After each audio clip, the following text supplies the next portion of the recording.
Chapter 101. If you're doomed, you're doomed. Xu Qing had no way of knowing that Patriarch Golden Vajra Warrior was moaning and sighing in his sect headquarters. Back in the scavenger base camp, he bought a small residence so he would have a place to rest when needed. In scavenger base camps, newcomers usually had to go through certain formalities before being allowed to take up residence. But if you were strong enough, those rules didn't apply. All Xu Qing had to do was show off the spirit power of the third level of qi condensation, and he had a new log cabin. Because of showing off the fact that he could easily afford something like that, he immediately attracted the attention of two scavengers with malicious intentions. Before long, their severed heads were hanging outside his door. After that, Xu Qing was accepted as a member of the camp. Days began to pass. A few people paid attention to him at first, but his behavior was exactly the same as the average scavenger, so he quickly blended in. He would kill people who provoked him. He would go on missions. He would buy white boluses.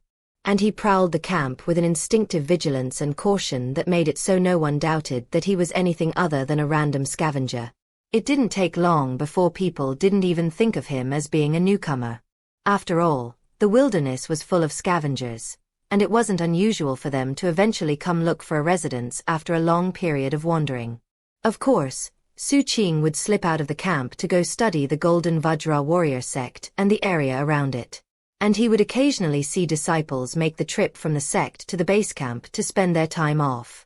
Xu Qing recognized some of those disciples from when he'd attacked their previous sect headquarters, poisoned everything, and set the place on fire. They walked around the camp looking haughty and arrogant. But within their eyes was a deep sense of hesitation and helplessness that Xu Qing picked up on. As more time passed, Xu Qing got more first-hand information about the sect moving into the area, as the event had not gone unnoticed by the local scavengers. After about half a month, Xu Qing had a fairly good understanding of the whole situation. There aren't even 100 people left in the sect. Only 4 of the original 7 elders remain. The sect leader is still around. That means that Patriarch Golden Vajra Warrior only has 4 experts among his subordinates. This area is controlled by the Church of Departure, which is why he came here. To seek refuge with the church. Xu Qing was being patient. He might have impressive battle prowess, but he was dealing with a Foundation establishment enemy. If they ended up fighting, he could probably win, but it would be a long, hard fight. Therefore, Xu Qing was as cautious as usual. He took time to analyze all the bits of information he'd uncovered, and didn't take any action. Another half a month passed. One night when shadowing 2 disciples on their way back to the sect, he overheard a conversation that provided some very interesting information. The Patriarch is really blowing all of this out of proportion. Whenever he has guests, he makes us disciples leave the sect every 3 or 4 days to accidentally spread rumors about the sect. But what's the point? Exactly. It's been half a year since we saw the kid. I really can't believe the Patriarch is constantly inviting so many friends to the sect. When one leaves, barely a few days pass before another guest arrives. Furthermore, we're being too obvious about spreading these rumors. Well, there's nothing we can do. We can't dare ignore the Patriarch's orders. When the disciples were just about to reach the sect, Xu Qing quietly made his way back to the base camp, feeling the need to be more cautious than ever. After that, he was more attentive in his observations. One evening as he was staking out the sect headquarters, he saw a bright beam of light shooting from the top of the mountain and off into the distance. Just barely, he could make out someone on top of the mountain, seeing the guest off.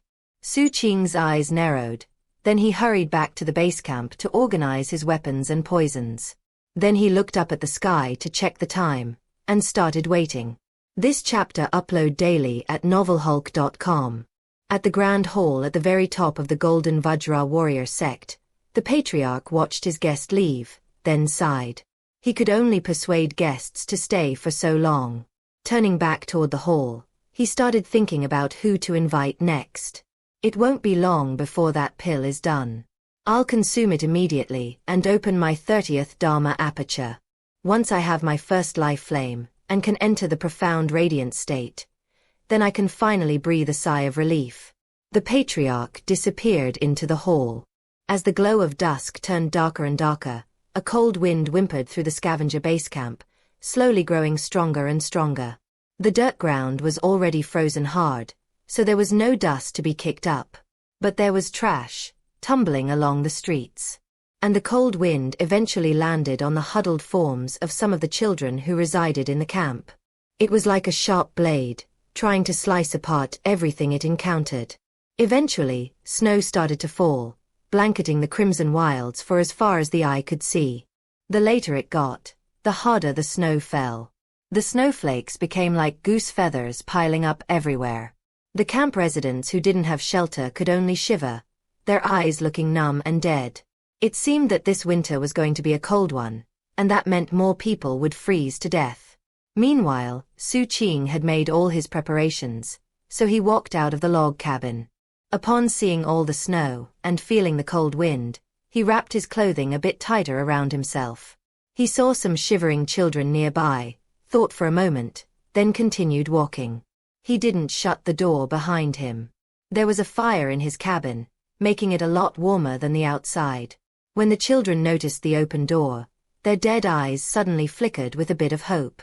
Xu Qing walked faster and faster in the snow, until eventually he merged with the wind, becoming a string of afterimages that headed straight toward the Golden Vajra warrior sect. The energy and blood within him boiled, and he kept the sea-forming scripture operating at a maximum level. Violet light flowed through him, converging above his head in the very vague shape of a heavenly saber. Soon he arrived at the sect, and looked up at the headquarters framed by falling snow. Moonlight fell, refracted by the snow, causing the sect headquarters to be illuminated clearly. Seeing it, Xu Qing's eyes burned with killing intent. Without any hesitation, he jumped off the ground. The flight talisman glittered like the light of a saber as he shot up through the snow toward the hall atop the mountain. He moved faster and faster, and within a short moment, was standing outside the hall. Without the slightest hesitation, he lifted his right hand, then chopped it down toward the hall. Rumbling sounds filled heaven and earth as a huge heavenly blade took full form in the sky above him. The wind and snow were strong, but they didn't cause the blade to waver by even the smallest fraction. Violet light shone everywhere as the heavenly blade chopped down. From a distance, it was possible to see that the blade was dozens of meters long. Even more shocking was the mad grandeur of the blade as it descended, as if it could sever anything that it touched. In the blink of an eye, it landed on the hall, and a massive boom shook the entire mountain. The hall couldn't stand up to even a single attack, and began to crumble. Then the light of the blade slashed into it, cutting the entire hall in half. Within the gap was Patriarch Golden Vajra Warrior, staggering backward with shock in his eyes. He saw Xu Qing hovering in the air, but before any words could be spoken, Xu Qing unleashed a second saber attack. Along with his increase in cultivation base, Xu Qing's enlightenment of the saber attack from the temple had improved, and he could unleash it more times in a row.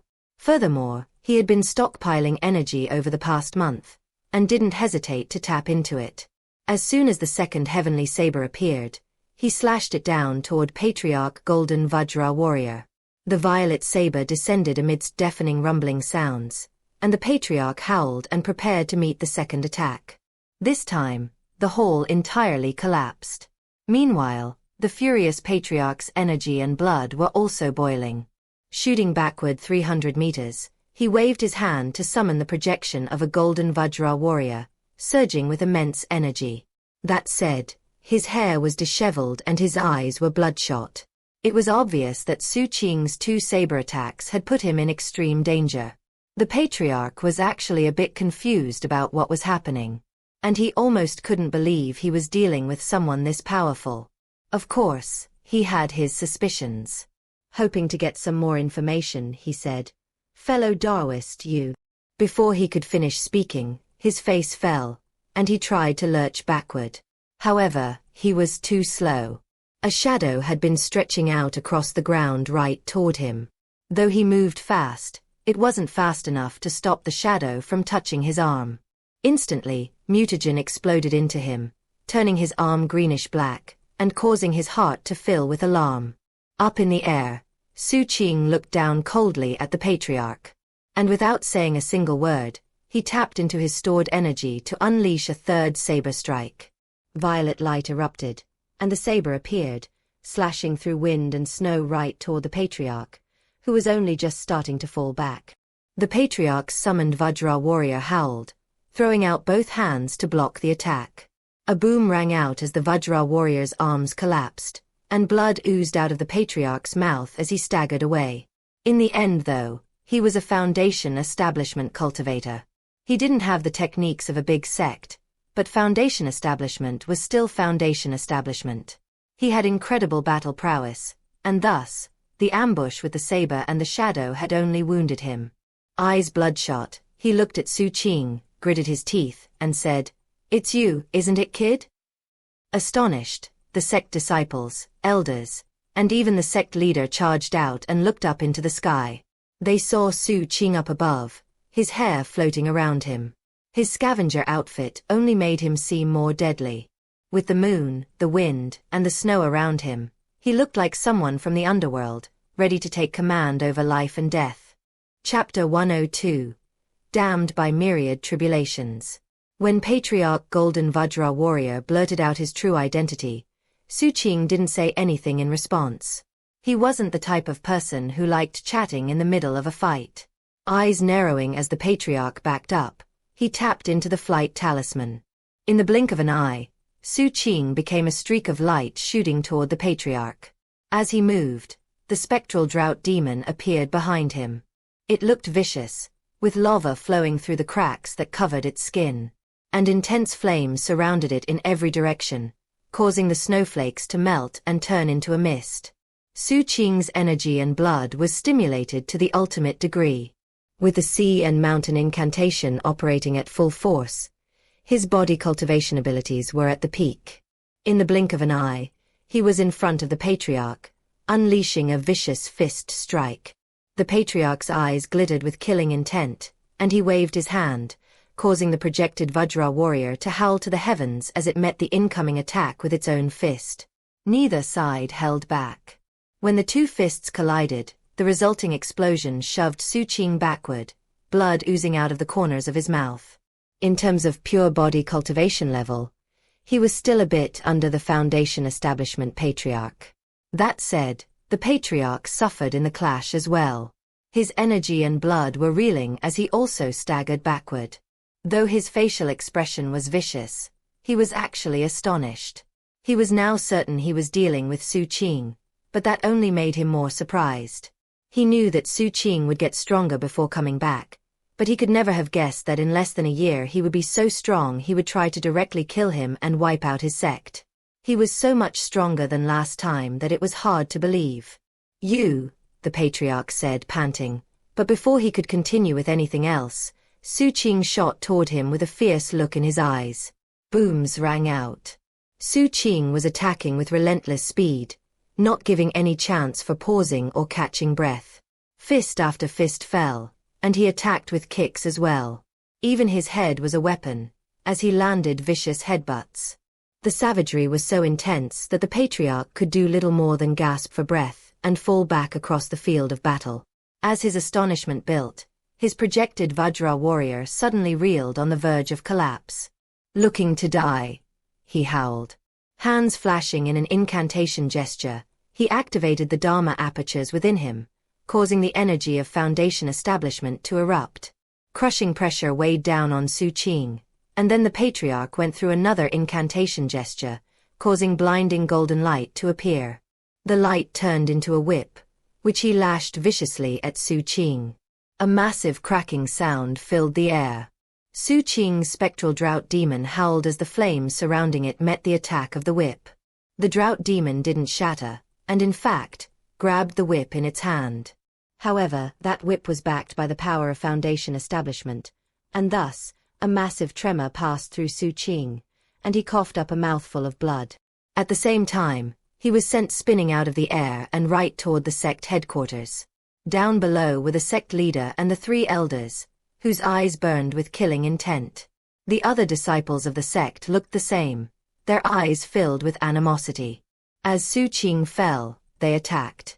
"Time to die!" shouted the patriarch, whose bloodshot eyes raged with killing intent as he rapidly performed another double-handed incantation gesture. A Foundation establishment magical art converged, creating a huge sealing mark in the air. It was dozens of meters from end to end, and its pulsing energy caused the wind and snow around it to change course wildly. Then the mark started to move down toward Xu Qing. The entire sect trembled, and the snowflakes were crushed into dust. The patriarch's eyes glittered coldly as he performed another incantation gesture, resulting in an additional 2 golden Vajra warriors to appear, both of whom launched twin fist attacks. There were 3 projected Vajra warriors, 6 fists, and they sailed towards Xu Qing from 3 different directions. Any other person in Qi condensation, even someone in the Great Circle, would not survive this situation. The magical techniques of Foundation establishment were incredibly powerful, and the might of Dharma apertures was shocking. It was the same level of attack that could be produced by 7 or 8 talisman treasures. In that moment of extreme danger, Xu Qing landed on the ground in the sect headquarters. He was facing attacks from all the disciples of the sect, 3 golden Vajra warriors' fists, and a huge sealing mark. Yet when he looked around, his eyes glittered. His hands flashed in an incantation gesture, and spirit power fluctuations erupted out in all directions. In the blink of an eye, they reached 300 meters, forming a huge spirit sea. It was like a shockwave, filled with terrifying force.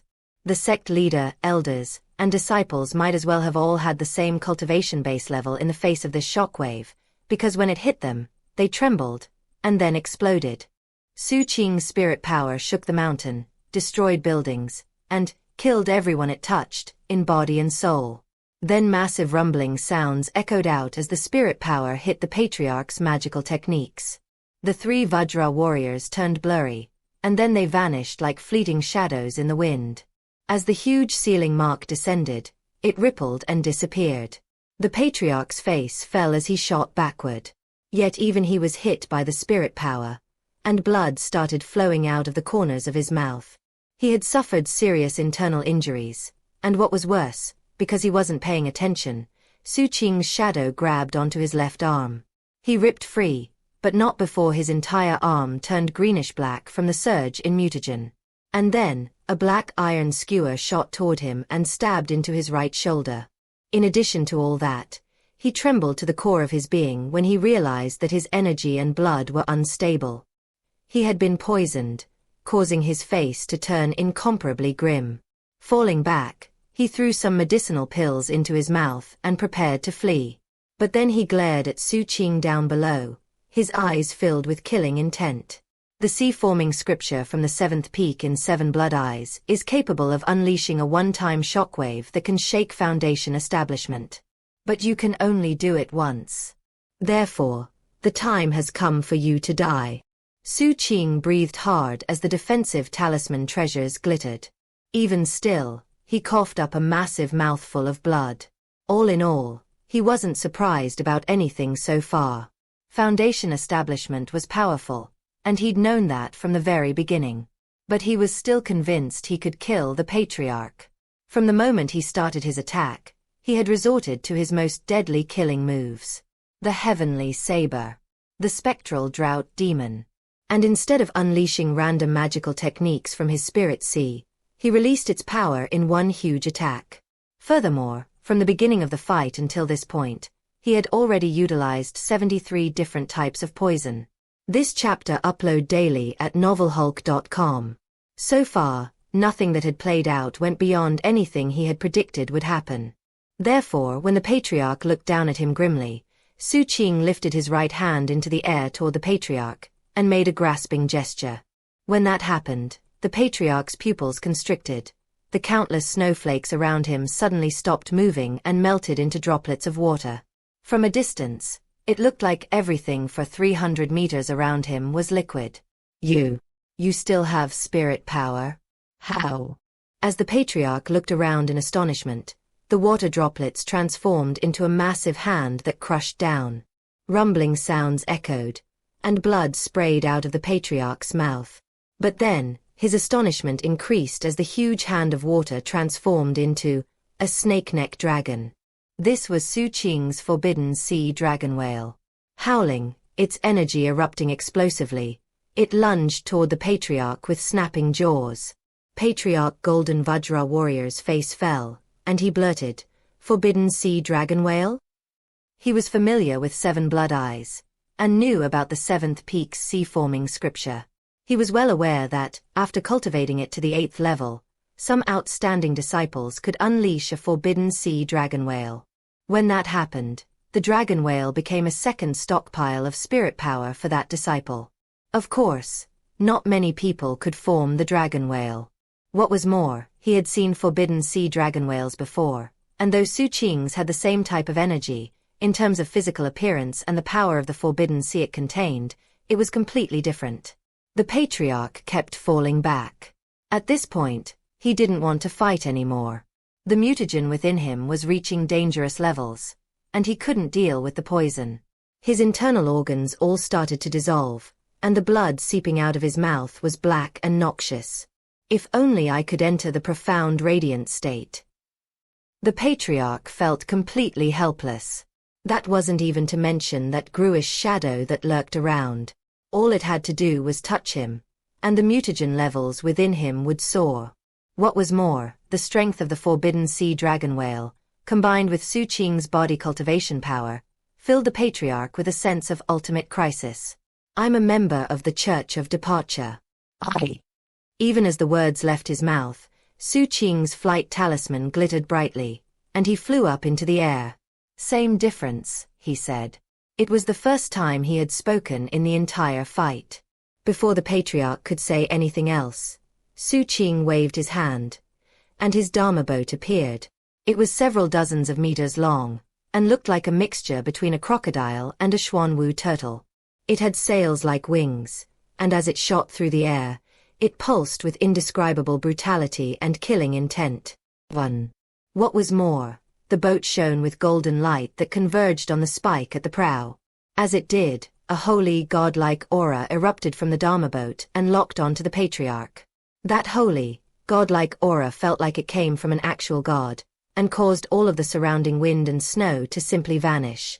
A shocking might descended. Standing on the Dharma boat, Xu Qing seemed like he was a sovereign who could command gods. Staring coldly at the Patriarch, he lifted his right hand, and as he did, godliness converged. Then, he dropped his hand, and the godliness exploded outward. The godly attack was the strongest move his Dharma boat was capable of. Xu Qing had even considered leading with this attack, but he had worried that the Foundation Establishment Patriarch wouldn't be felled with that one attack. Therefore, he had kept it until the right moment, which was now. And now, he was certain it would kill his opponent. Meanwhile, the Patriarch's face turned absolutely pale, and his scalp tingled as was overwhelmed with a sensation of disbelief. Godliness. In that moment, despair overwhelmed the Patriarch, and then became terror. Now more than ever he felt like he was going to die. Every fiber of his being trembled in the face of that godliness. I can't escape. If I faced this at the very beginning, I might have stood a chance. But now. As Patriarch Golden Vajra warrior looked at Xu Qing standing on his Dharma boat, he thought back to those ancient records he had read. And suddenly he had an idea. Wait a moment, fellow Daoist. Listen to me. I'm willing to be your servant. A servant for life. Milord, from now on Xu Qing, his expression cold as ice, ignored the Patriarch. He had no interest in having servants. His right hand dropped. 1. As I'm sure many of you know, the Xuanwu, or Xuanwu turtle, or black turtle, or substitute tortoise depending on the translator, is one of the 4 symbols or 4 mythological creatures associated with various constellations.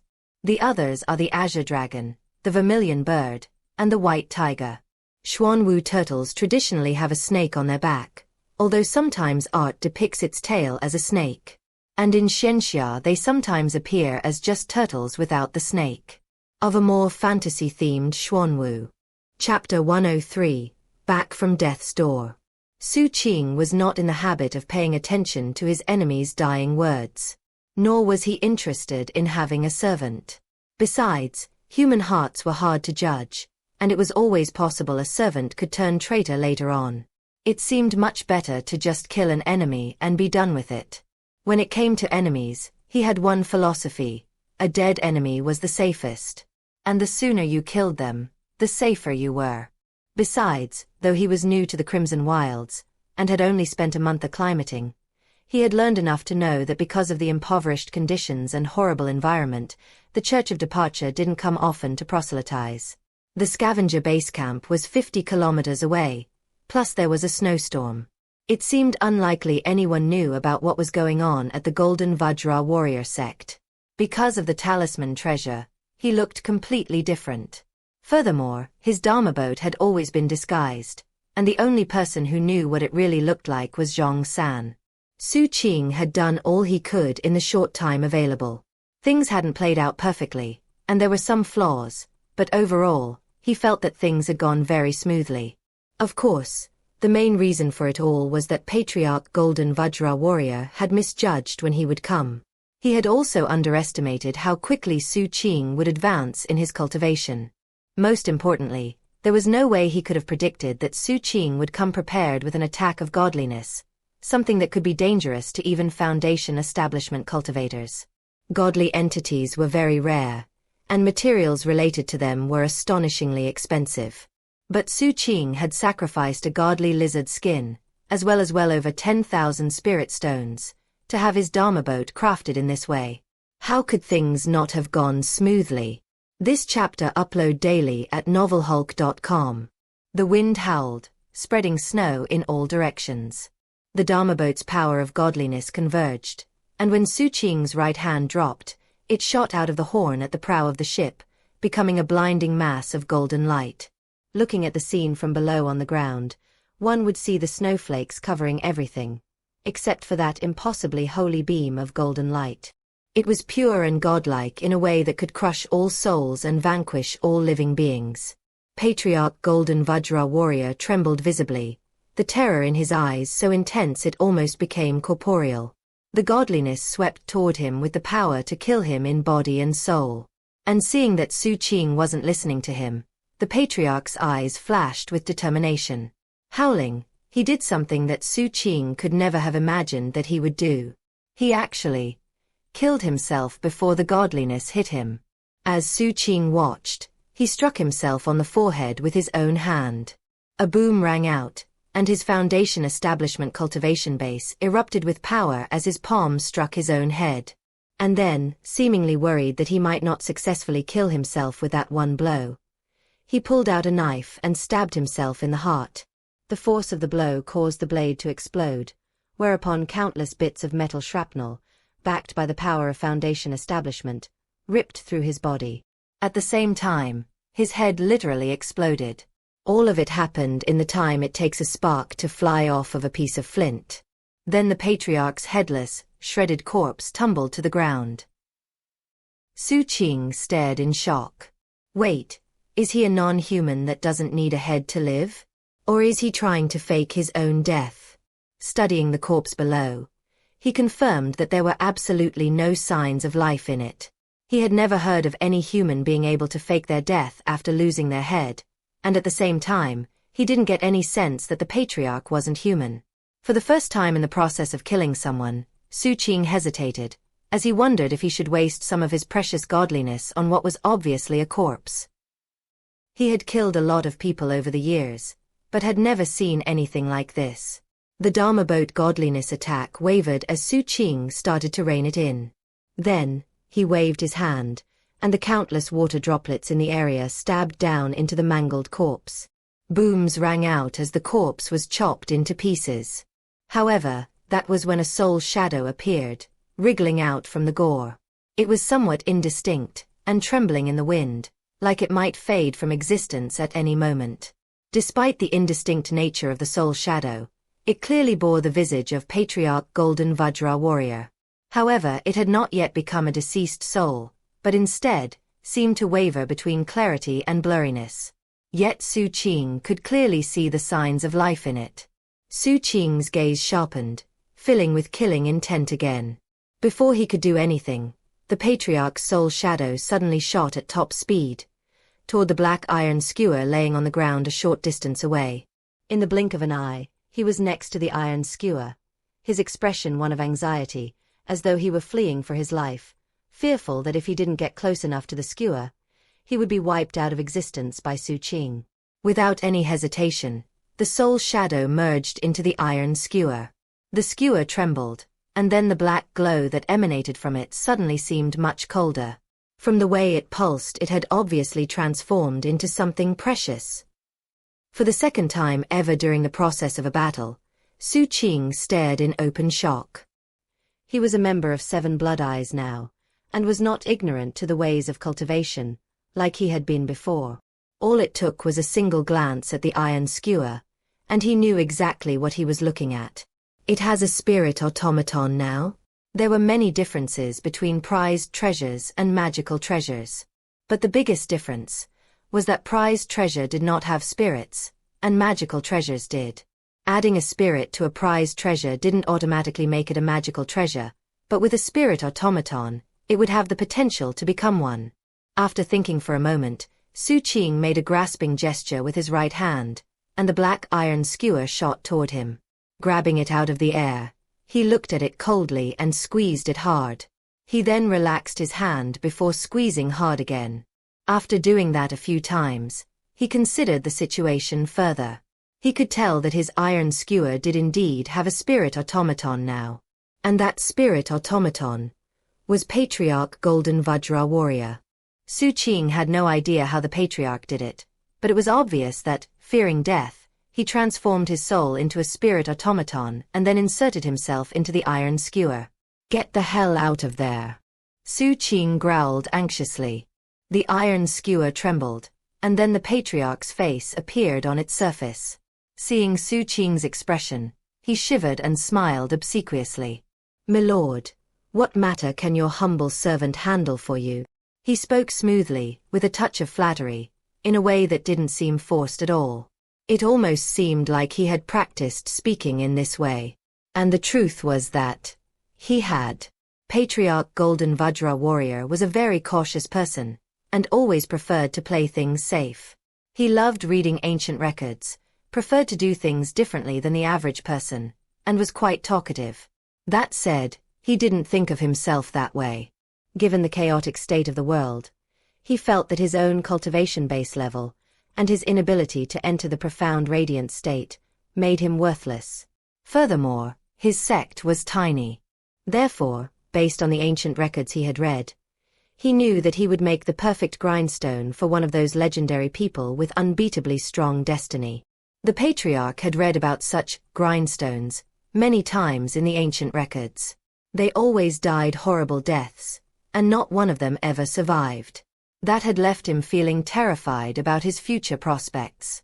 He could have simply given up and retired into seclusion, but he couldn't bear to do that. Years in the past, when it had seemed unlikely he would end up so unlucky, he had decided to put in place some fail-safes. And thus, he took an ancient magical technique he had found in some ruins, and secretly started cultivating it. That ancient technique was something ordinary people wouldn't cultivate, as it had only one purpose. It allowed you to sacrifice yourself to become a spirit automaton.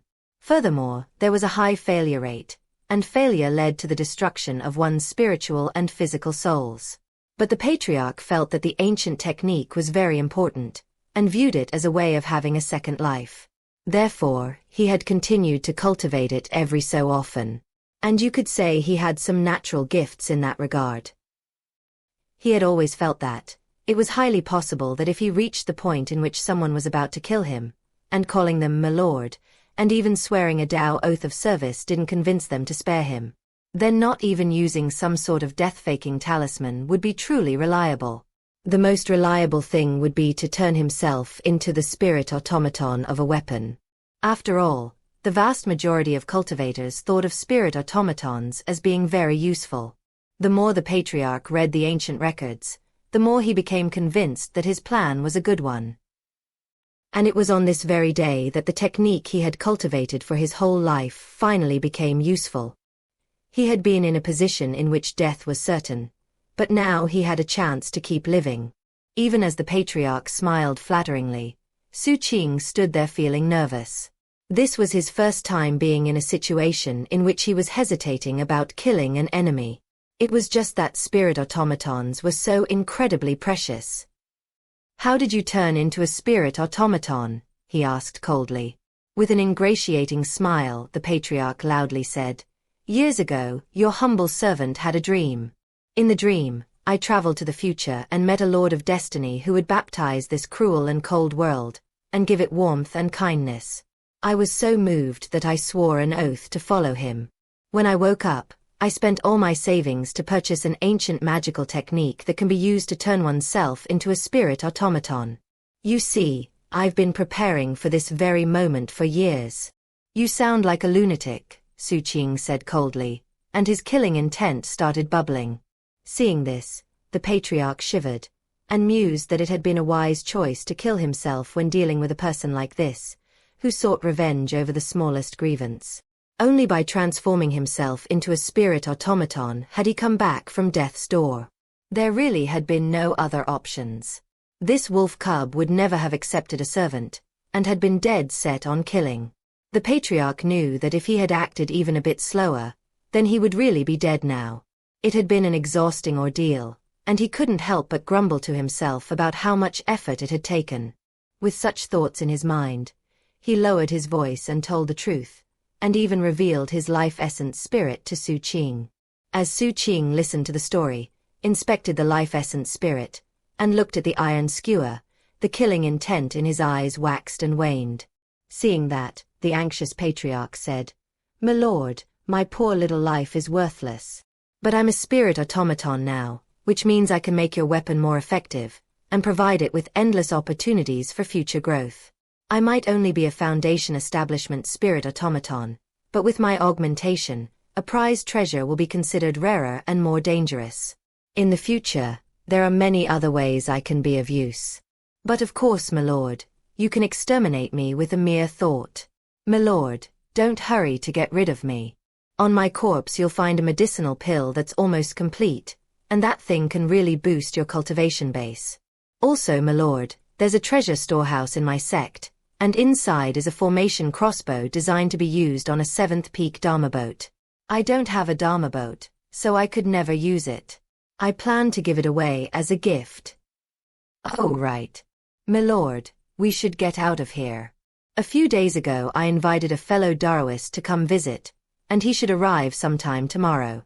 Also, the Church of Departure is supposed to send an emissary here soon." Patriarch Golden Vajra Warrior knew that, since he'd made the choice to submit, he needed to submit thoroughly and completely. That was the only way he could stay alive. Xu Qing's face remained completely expressionless. After putting away the patriarch's life essence spirit, he made a grasping gesture to pull the bag of holding from the corpse. Then he made to destroy the corpse itself, except the patriarch quickly interfered. My lord, that bag of holding is just for show. It's not even real. There's another holding device on my corpse. It's hidden in a talisman treasure." Xu Qing looked deeply at the patriarch. Chapter 104. Ancient Emperor Dark Serenity. With Patriarch Golden Vajra Warrior's enthusiastic help, Xu Qing found a pearl of holding, which the patriarch had actually kept buried in his flesh. There were only 3 things inside of it. The first was a spirit note worth 500 spirit stones.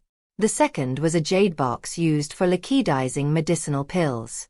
Inside of it was a violet pill that was in the process of liquidizing. The third was a stack of 3 jade slips, which were the Golden Vajra Warrior sex techniques, plus the spirit automaton technique. The fake bag of holding only contained random items worth about 100 spirit stones in total. Seemingly worried that Xu Qing wasn't pleased, the patriarch quickly whispered, "That Second Highness was simply too ruthless. That's why I don't have much left. The bag of holding you left out in your previous sect headquarters was also a fake?" Xu Qing asked slowly. "Yeah," the patriarch replied, trembling. Xu Qing didn't respond. Sprinkling corpse-ravaging powder on all the corpses, he headed into the ruined sect headquarters, where he found the secret treasure storehouse the Patriarch had mentioned. The only thing inside was the formation crossbow. As the Patriarch had said, it was specifically designed to be used on a Dharma boat, and even required a Dharma boat spell formation to work. After looking it over, Xu Qing took it. This chapter upload daily at novelhulk.com. He cleaned out the rest of the sect, but there wasn't much to take. The dead disciples didn't have anything valuable, and the sect lord and the elders only had a bit more than that. You were right to kill them, my lord. These traitors were secretly planning to rebel against me next time I went into seclusion. I was actually planning to take care of them myself. Xu Qing didn't care if what the Patriarch said was true or not. After searching the sect thoroughly, he disappeared into the snow and wind. As the dark sky filled with more and more snow, it slowly covered the crimson wilds until they were white instead of red. The wind grew more bone-chilling, carrying snow everywhere to cover everything. This was true winter. A lot of people would die. Xu Qing kept his clothes wrapped tight around him as he sped through the wilderness. He didn't go back to the scavenger base camp. Instead, he headed through the night to the city on the edge of the Crimson Wilds. I need to get back to Seven Blood Eyes as quickly as possible, he murmured. I can't stay out here. As he sped along, he glanced down at the iron skewer in his sack. He still hadn't decided whether to destroy the spirit automaton that was Patriarch Golden Vajra Warrior. However, he decided that since he had the Patriarch, he might as well ask some questions. Tell me about the Church of Departure. Sensing that he wasn't completely safe, the Patriarch nervously went into every detail he could think of. In the continent of South Phoenix, the Church of Departure is one of the big powers that stands alongside Seven Blood Eyes, the Violet Lands, and Words of Truth. It also has its foundation in Revered Ancient. The South Phoenix branch is considered a subsidiary congregation. What do you mean, its foundation is in Revered Ancient? Xu Qing asked, looking at the Patriarch. Although Xu Qing knew something about the power structure in the continent of South Phoenix, it was obvious that as a Foundation establishment cultivator, the Patriarch would know more. Sensing the doubt in Xu Qing's voice, the Patriarch, hoping to prove his value, began a rapid-fire explanation. My lord, of the four major powers in South Phoenix, the Violet Lands is the only truly native force. The other three have foundations away from South Phoenix. Your sect, my lord, is a perfect example. The 7 mountain peaks of 7 Blood Eyes seem like they're all united. But the truth is that each mountain peak is self-governing. It just so happens that they all follow the same rules. And after all the years that have passed, they've gradually become like one united force. Even still, the 7 peaks are actually branches of the 7-sect coalition, which is made up of 7 of the largest human sects on the revered ancient mainland. Branches like that actually exist on all the islands in the endless sea on which humans live. It just so happens that South Phoenix is one of the largest islands on the sea, so the branches here are particularly formidable. As for Words of Truth, well, they're very secretive, and I don't know much about them. It was Xu Qing's first time hearing anything like this. Tell me more about the 7-sect coalition. The revered ancient mainland is massive, and humans occupy only a small area. That said, the area they occupy could still be considered huge. Of course, I've never been there, so I don't know all of the details. But I've heard that the 7-sect coalition is a superpower that exists near the coast. I get the feeling that if you consider all humans as a whole, the 7-sect coalition probably isn't the strongest group out there. Of course, everything is relative. To your humble servant, even one of 7 Blood Eyes mountain peaks is a colossal monster of an organization. Xu Qing was shocked to hear all of this, and as he looked out at heaven and earth, he realized that he only knew a little bit about the world around him. However, the Patriarch continued, I do know about the Church of Departure. They have countless adherents all over the world, and they're very powerful.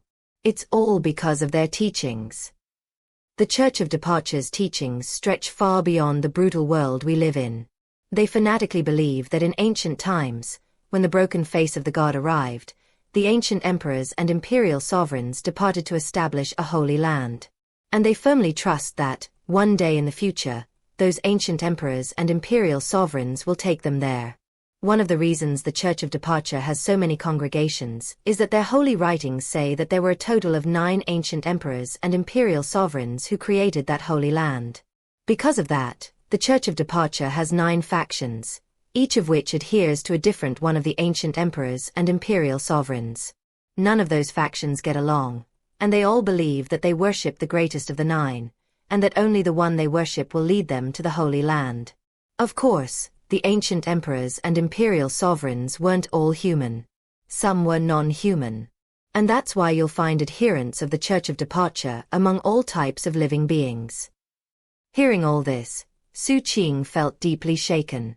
However, as he digested the information, he asked, "What are these ancient emperors and imperial sovereigns?" The patriarch looked a bit stunned. The truth was that he didn't even know the answer to the question. However, not wanting to look ignorant while Xu Qing was still deciding his fate, he thought for a moment and then said, "The realm of the ancient emperors and imperial sovereigns is beyond my ability to fathom. But one of the ancient records I read said that ancient emperors were the beings who united the revered ancient mainland and conquered all living beings. And the imperial sovereigns were beings who did not unite the revered ancient mainland, but had the power to defy heaven and were strong enough to do battle with the ancient emperors." Xu Qing seemed fascinated by all this, but didn't say anything. Seeing that look on his face, the patriarch secretly breathed a sigh of relief. Truth be told, he had no idea if that description was accurate. After all, the ancient records that he read were mostly considered folk tales. With that, he shifted the conversation topic back to the Church of Departure. The most supreme entity in the Church of Departure is the mysterious arbiter of destiny, who is supposedly not even a cultivator from this world, but rather, comes from the Holy Land itself. The leaders of the 9 factions are called the Apostles. The congregations here on South Phoenix are all branches of the Dark Serenity faction. The Dark Serenity faction headquarters is on revered ancient, and they worship the human ancient emperor, who is none other than ancient Emperor Dark Serenity. According to the ancient records, before the broken face of the god arrived, there was once an epoch among the many other epochs which was called the Epoch of Dark Serenity. That epoch was founded by ancient Emperor Dark Serenity, and it was during that time that he led humans to unite the revered ancient. Hearing all of this left Xu Qing feeling more than a little bit shaken.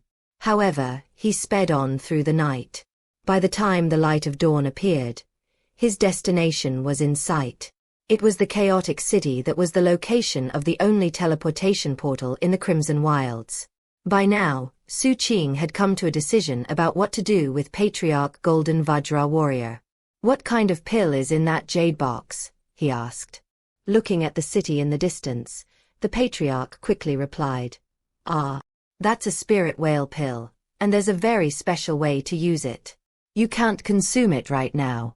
It needs to liquidize in that jade box for 100 days. At this point, there are 3 days left." "I like quiet," Xu Qing suddenly said. The Patriarch shivered and was about to say something, but then he felt great pressure weighing down on his life essence spirit. It covered the iron skewer, inflicting serious damage on his spirit automaton self, and then ultimately sealed him. Xu Qing still didn't feel at ease having the Patriarch simply sealed, so he added a bit more pressure. Under all of that weight, Patriarch Golden Vajra Warrior grew weaker, and then slipped into a deep sleep. Xu Qing had decided not to kill him. A spirit automaton was too valuable, so he would keep him around and use him to perfect his iron skewer. However, without any reliable methods to control the spirit automaton, Xu Qing planned to wait until he was in Foundation establishment before waking him up. And he was ready to wipe him out of existence immediately if he caused any problems. Having accomplished that, Xu Qing took a deep breath and made his way through the morning snow and away from the city. The truth was that, earlier in the night, he had muttered about returning to 7 Blood Eyes so that Patriarch Golden Vajra Warrior would hear him. Although the spirit automaton seemed to be telling the truth about everything, Xu Qing wouldn't trust him that easily. His question about the medicinal pill had also been a test. If the Patriarch lied about the pill, then he would exterminate him instantly. As for mentioning 7 blood eyes, he'd done that in case the patriarch had some way to secretly pass a message to someone else. After all, he didn't actually plan to go back to 7 blood eyes. As he sped through the wind and snow, he used all of his flight talismans to move as quickly as possible. Eventually, when night was about to fall again, he found a remote cave to hole up in. After sprinkling poison powder all around the entrance, he sealed himself inside, sat down cross-legged, and took out the jade box with the medicinal pill. Your life or death depends on whether you told the truth about this pill. Putting the box down, he stepped back a bit, then waved his finger. The lid of the jade box slowly opened, and a medicinal aroma wafted out. Chapter 105. 810. There was a melting medicinal pill inside the jade box. In fact, about half of the box was filled with a liquid that emanated a strong medicinal aroma in the cave. Xu Qing had never heard of a spirit whale pill, but he understood plants and vegetation. So, after smelling the aroma, his mind kicked into high gear as he analyzed it. Half maple blossom, 100 grass leaf, storax seed, also plumed coxcomb musk, trumpet vine lotus. Xu Qing made a brushing motion with his hand, bringing some of the fragrant aroma right to his nose. He inhaled. And seagold paste.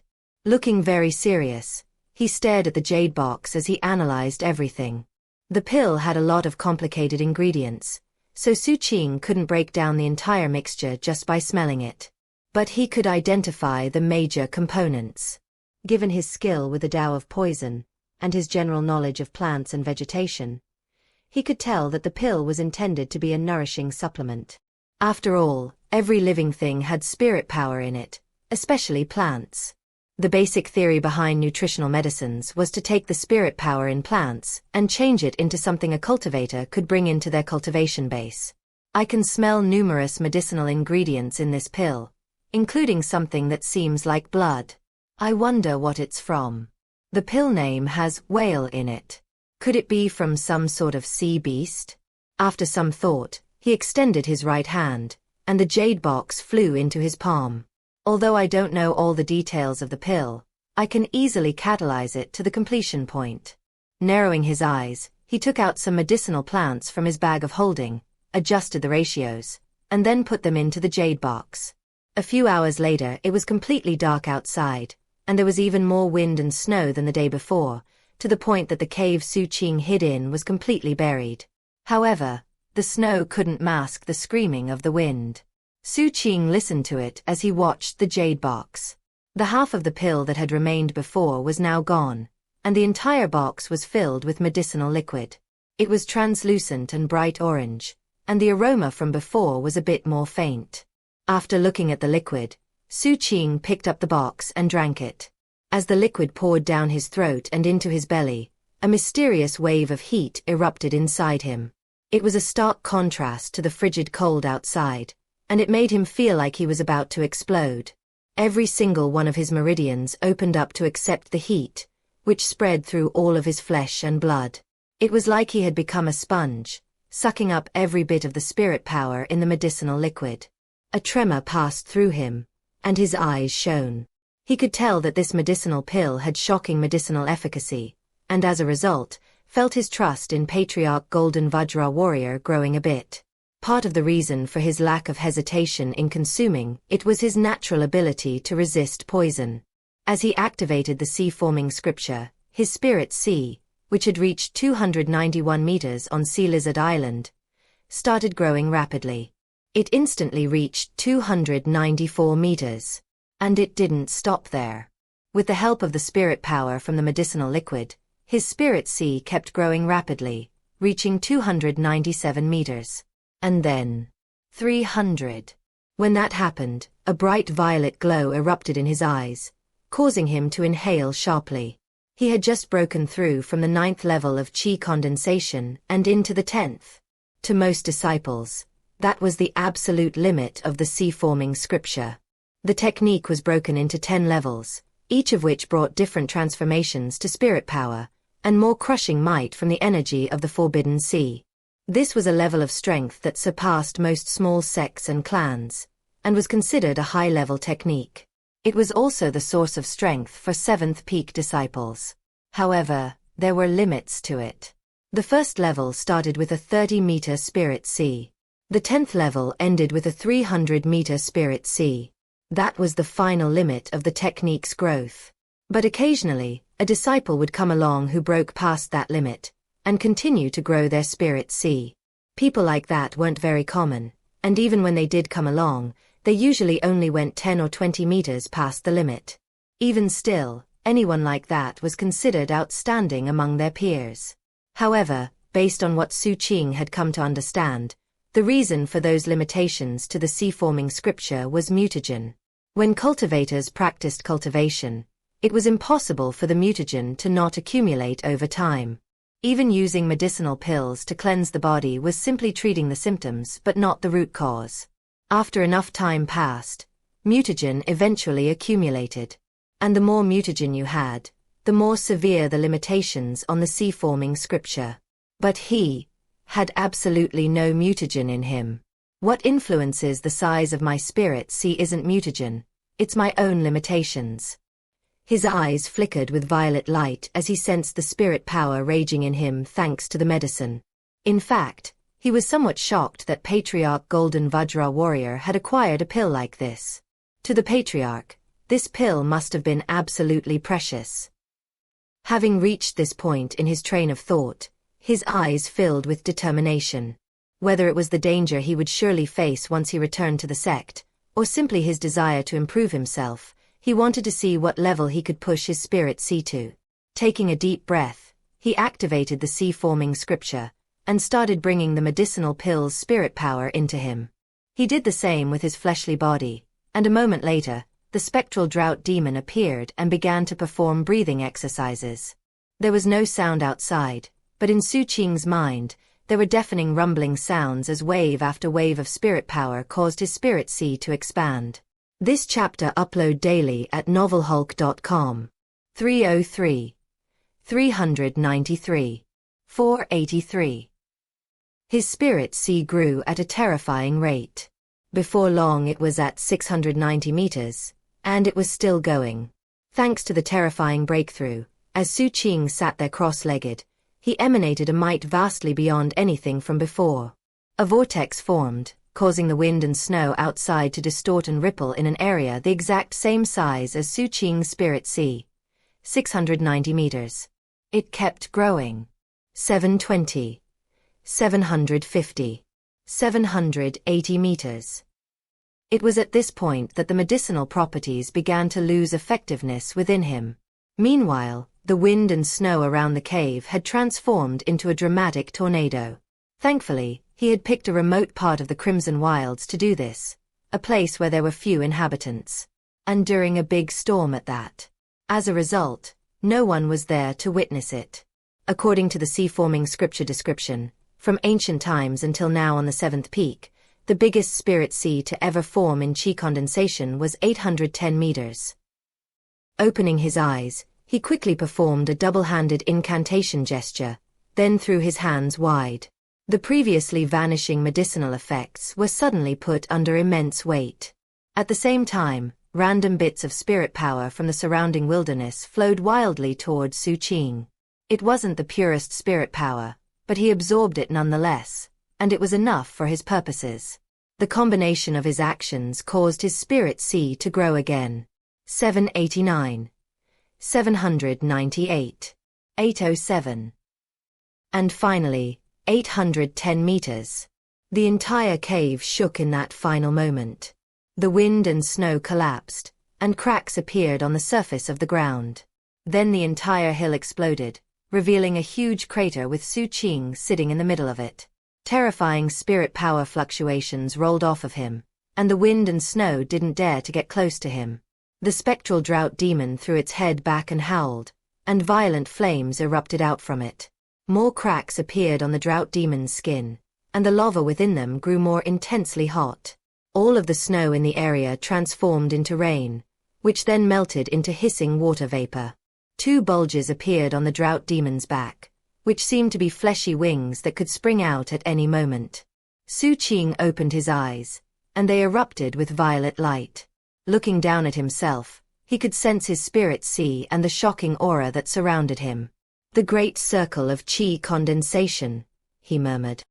He had the feeling that he wouldn't even need an attack of godliness to defeat the old patriarch Golden Vajra warrior. With his magical techniques, heavenly saber, and Tao of poison, he could kill the man in his own right. At this point, Xu Qing waved his finger toward the sky, and his forbidden sea dragon whale appeared in the form of a snake-neck dragon. As it stretched out, it reached a length of 810 meters. Then Xu Qing murmured something, and it shrank back down to 300 meters. He did the same with his spirit sea. As was his custom, he kept the true extent of his strength hidden. After making sure he was sufficiently disguised, he got to his feet, his eyes shining with deep anticipation. And that was because he could sense that his spirit sea had not reached its final limit. It could still grow further. I guess I'll find out for sure later. With that, he sped off into the night. His plan was to find another city to get passage back to Seven Blood Eyes. He had been away for over a month, had taken care of some important matters, and had improved his cultivation base. Now was time to go back and see if things with the merfolk and Third Highness had blown over. Using flight talismans, Xu Qing took 3 days to reach his destination, which was a Seven Blood Eyes city some distance away from the Crimson Wilds. Entering the city, he headed straight to the teleportation portal. Upon reaching it, he paid the fee, looked back at the Crimson Wilds, and then let out a sigh of relief. After all this time, he felt he could breathe a bit easier. Although Patriarch Golden Vajra warrior wasn't actually dead, the end result was something he could accept. And now, as long as things are calm in the sect, I can get a good night's sleep. The teleportation portal activated, and a sea of light swept over him. When the light faded, he was gone. Wind and snow still swept over the lands, turning them white. Everything looked clean. Coldness filled every inch of the wilderness, turning into killing intent and ruthlessness. How very brutal. Chapter 106. The Mute. In the seaside capital city of Seven Blood Eyes, the winter wind was soft and cool on every street corner. It was different from the frigid cold of the Crimson Wilds. This cold was gentle and humid, and was easy to overlook. But eventually, it would seep into the depths of your being. When it reached that point, it was impossible to get rid of.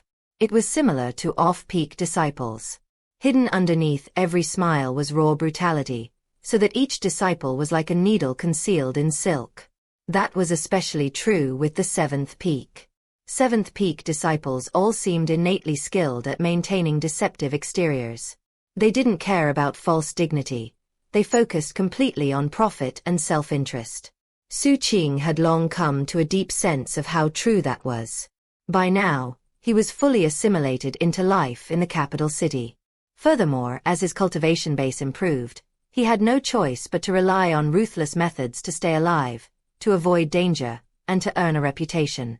Of course, his caution and vigilance had not suffered in the slightest. Xu Qing knew that the low-level Seventh Peak disciples were easier to deal with. They were less subtle. But the higher-level disciples, such as those in the 9th level of qi condensation, or the 10th, were profound schemers. They were good at putting on false faces and were also very patient, like vipers hiding in the shadows. If they targeted you, you would probably die before even realizing who your enemy was. And it didn't stop there. People who climbed to the top and became Foundation establishment cultivators excelled even further in that regard. For example, Third Highness. As Xu Qing walked the streets of the capital city, his expression was calm, but inside, he was fully on guard. He still hadn't reverted to his true appearance. He had spent the better part of the day in the city sticking to crowded places where he could listen in on the latest gossip. His main goal was to see if the situation with Third Highness and the merfolk had calmed down. He was patient in his efforts. When evening came, he didn't revert to his true form. Upon entering the city earlier, he hadn't registered with his identity medallion, but rather, had used an anonymous jade slip. In Seven Blood Eyes, anonymous jade slips were an industry of their own. They were a good choice for criminals or other people who wanted to get into the city without revealing who they truly were. Of course, they were extremely expensive. But the advantages were just too incredible for those who needed them. The sect generally turned a blind eye to the matter. There would be occasional crackdowns, but for the most part, as long as someone didn't break the law or do anything too outrageous, nothing would happen to those who used them. Xu Qing had killed a lot of criminals on the bounty list, and as a result possessed many such jade slips. Therefore, when he came back into the city, he found an inn and used one of them to book lodging. 3 days passed by in a flash. During that time, Xu Qing gathered information using all sorts of methods, even spending some spirit coins. After all of that, he didn't get any clues about the merfolk situation.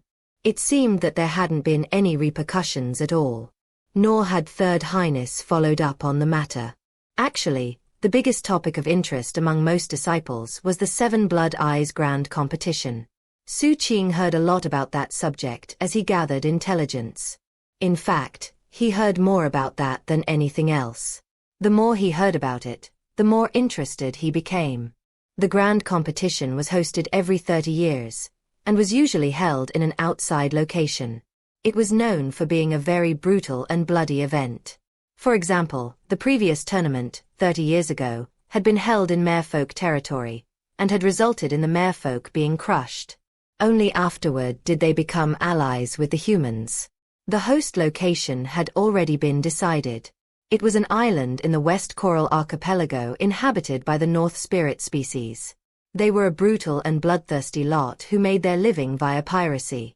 They were backed by other large non-human groups, who provided them resources that they used to carry out their activities on the Forbidden Sea. They were a big threat to trading vessels, including those from Seven Blood Eyes, many of which had been plundered by them recently. That had attracted the wrath of the sect, who wanted the piracy stopped. As it happened, it coincided perfectly with the timing of the latest grand tournament, and therefore, the tournament was to be held on North Spirit Island. A lot of people were very interested in the latest developments, and that was especially true among disciples of the Seventh Peak. Because of that, prices on cultivation resources in the port district had increased by 20%. The sect had also released the rules and regulations regarding attendance. The Seventh Peak had a total of 13 divisions. Each division could send no more than 400 people to the tournament, for a final total of 4,000. It wasn't going to be an easy task for each division to pick 400 people to send, and the problem wasn't a lack of disciples to draw on. Even the smallest divisions had close to 1,000 disciples, and the larger ones had thousands. Of course, the harder it was to get into the tournament, the more people wanted to join. After all, there were incredible rewards up for grabs. Anyone who killed a North Spirit cultivator would earn 10,000 merit points, and that was just the base reward. The higher the cultivation base of the enemy, the greater the reward. The rewards would be automatically distributed to the identity medallions. The amount of wealth that could be acquired was enough to provoke deep envy among any disciple who was struggling to acquire cultivation resources. But what was causing the most widespread excitement was that whoever took first place in the tournament would become a conclave disciple. To virtually all Seventh Peak disciples, the conclave disciples in their pale violet Daoist robes were like the children of gods. As the captain had explained early on, 100 off-peak disciples could die, and nobody would care. But if a single conclave disciple died, it was a huge deal. Given that, it was no surprise the disciples were going crazy with the idea of taking first place. That said, Xu Qing didn't care much about becoming a conclave disciple. Back when he first joined Seven Blood Eyes, the conclave disciple position had seemed enticing. But now that he was in the great circle of Qi condensation, he was much more interested in breaking through to Foundation establishment. This chapter upload daily at novelhulk.com. Furthermore, he had the feeling the tournament situation was more complicated than it seemed. He suspected that hosting the event on North Spirit Island was just a front. If he was right, the real battle was going to be with the merfolk. With that thought in mind, Xu Qing spent a few more days gathering information and observing things. After determining with absolute certainty that there were no ramifications because of the merfolk or Third Highness, Xu Qing finally resumed using his real form. However, for a few days, he laid low and stayed vigilant. He didn't want to leave Seven Blood Eyes unless it was absolutely necessary. He wasn't far from Foundation establishment, and really wanted to start earning that monthly 5,000 spirit stone income. It was with full vigilance that he slowly resumed his normal routine. A few days later, he got a message from the captain. The second reward for the Night Dove operation had finally come in, and Xu Qing was being promoted to Deputy Captain of Celestial Bureau, Unit 6. His salary was going up. Instead of 3,000 merit points per month, he would get 6,000. The captain took a bite of an apple, smiled, and said, "You owe me, Xu Qing. If I hadn't pushed hard for this, you would never have been promoted." Then he eyed Xu Qing up and down, obviously assessing his cultivation base fluctuations. After, he simply smiled and took another bite from the apple. "Thank you, Captain," Xu Qing replied, smiling. Ever since arriving at Seven Blood Eyes, he had been practicing his different facial expressions. By now, smiling came a lot more naturally. "Therefore," the captain said, "don't forget that you owe me 1,000 spirit stones." Xu Qing's smile faltered. "It's 100. And I already paid you back." "Huh. You paid me back." The captain face-bombed and sighed. My memory is so bad." "Oh, I remember now. You did pay me 100. Fine, so you only owe me 900 now." Xu Qing's face looked very unusual, and out of instinct, he had dropped his hand to the sack at his side. He blinked a few times. "Say, Xu Qing, are you attending the grand competition?" Xu Qing didn't respond. "Can you keep a secret?" the captain continued. "Given how familiar I am with the sect, I can tell you that the grand competition isn't about the North Spirits." Looking excited, he hopped up onto the desk, squatted, then took out 2 tangerines. Tossing one to Xu Qing, he peeled the other and continued, "I think the tournament is about a much bigger, much richer non-human species. The North Spirit thing is just a smokescreen. And guess what? I checked the tournament applications in some of the other divisions, and all the shameful characters have signed up. Every single one of those shady bastards has long since saved up enough spirit stones to purchase Foundation establishment pills. But they haven't broken through, and are even keeping their cultivation bases suppressed for that purpose. They're like dogs. They can smell a good opportunity a mile away. Think about it, Xu Qing. Why would they delay Foundation establishment for months?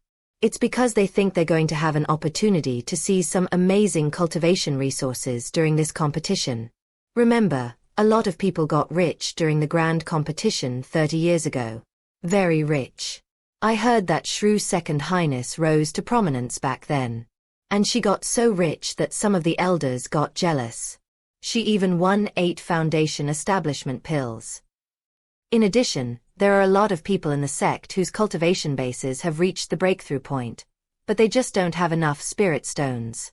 You can imagine how enticing the grand competition is to people like that. Given the opportunities to get rich at this thing, are you going? The captain looked at Xu Qing with a smile on his face. Like usual, Xu Qing didn't say anything. He had already come to the same conclusions as the captain, and already had his own ideas about the true reason for the tournament.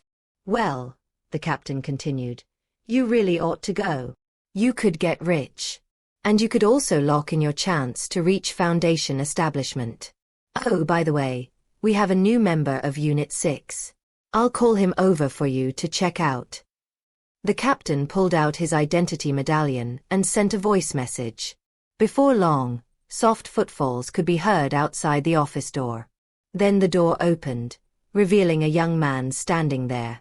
He had messy hair, a dirty face, and though he wore a grey Daoist robe, it bulged because of the black, dog-skin jerkin he wore underneath it.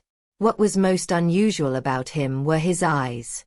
They contained a harshness and brutality that made him seem less like a person and more like a wild dog. There was a murderous aura around him that made it seem like he made a practice of devouring his enemies. When he opened the door and saw the captain and Xu Qing, he grinned, which made it obvious. He had no tongue. "Meet the mute," the captain said. As Xu Qing's gaze fell on him, the mute's smile faded, and his eyes went wide. He looked at Xu Qing sitting there in the chair, and his expression changed, as if he were suddenly looking at something absolutely terrifying.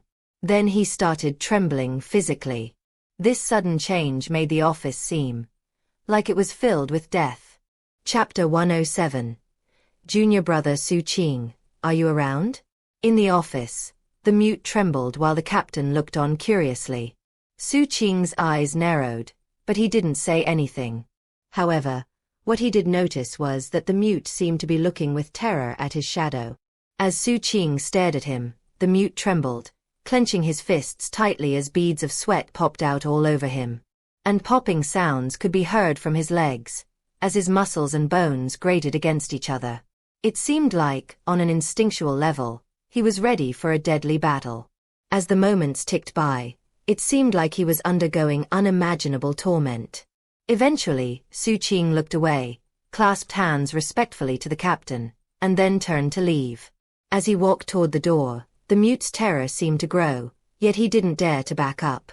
It was similar to how Xu Qing acted in the forbidden regions when he encountered a Gru. As Xu Qing passed, the mute's terror reached a fever pitch. His mind screamed at him, and spittle appeared at the corners of his mouth. He was literally shaking. Xu Qing frowned. He wasn't unleashing any pressure or revealing any killing intent. After looking deeply at the young man one more time, he walked out of the room. After Xu Qing was gone, the mute's terror finally subsided. He stopped trembling, and his facial expression returned to normal, leaving behind only a few traces of lingering fear. Clearly, he didn't dare to look over his shoulder at Xu Qing. Seeing all this, the captain's eyes glittered with curiosity. Munching an apple, he walked over to the mute, circled around him a few times, then handed him an apple. "You know him." The mute shook his head. "You don't know him. Then why are you so afraid of him?" The mute had been in the Violent Crimes Division for about half a month. Similar to Xu Qing early on, he had killed a lot of criminals from the bounty list. He was like a wild dog, incredibly vicious, a person who looked at everyone with hostility and caution. In fact, this was the first time the captain had ever seen him look so afraid. The mute heard the captain's question, but he kept his mouth shut. However, that only got the captain more interested in finding out the explanation for all this. Seemingly forgetting about the apple he was eating, his eyes glittered as he suddenly unleashed a shocking murderous aura. As it spread out, it locked down on the mute. Upon sensing it, the mute tensed. He turned a bit pale, and even trembled. However, there was no terror in his eyes, only an unbending strength. The captain retracted his killing intent and sighed. "If you tell me why you're so scared of him, I'll go talk to the director and have him promote you early." "How about that?" The mute didn't say a single word. "Right, I forgot you can't talk. How about you write it down?" The mute looked at him with a determined expression and shook his head. It seemed he would prefer dying to answering the captain's question. At that point, the captain gave up. Waving the mute away, he squatted back onto his chair and started eating his apple again. A short distance away from the Violent Crimes Division, Xu Qing looked over his shoulder in the direction of the Celestial Bureau, then glanced down at his shadow. There was no question about it. The mute young man had been afraid of his shadow. Could he sense it? His eyes turned cold. Looking away from his shadow, he thought about what the captain had said about owing him spirit stones. Xu Qing took out his bamboo slip, found the captain's name, and scratched out the question mark behind it. He had already scratched out Patriarch Golden Vajra Warrior, as well as the young merman. The innkeeper was still there. As for the captain, he had a few scratched out and crossed off question marks after his name. Xu Qing looked at them, then went to Third Highness name and added a question mark. Finally, he put the bamboo slip away and headed toward a medicine shop. He didn't go to the shop he usually frequented. Instead, he went to a much larger shop that he knew sold Foundation establishment pills. The prices were outrageous. Xu Qing was quite wealthy now, but even he sighed in disappointment when he saw how expensive they were. 100,000 spirit stones. He quietly walked back to his berth. Although his cultivation base and battle prowess had reached a shocking level, he was as cautious as ever. Before taking out his Dharma boat, he inspected the entire area carefully.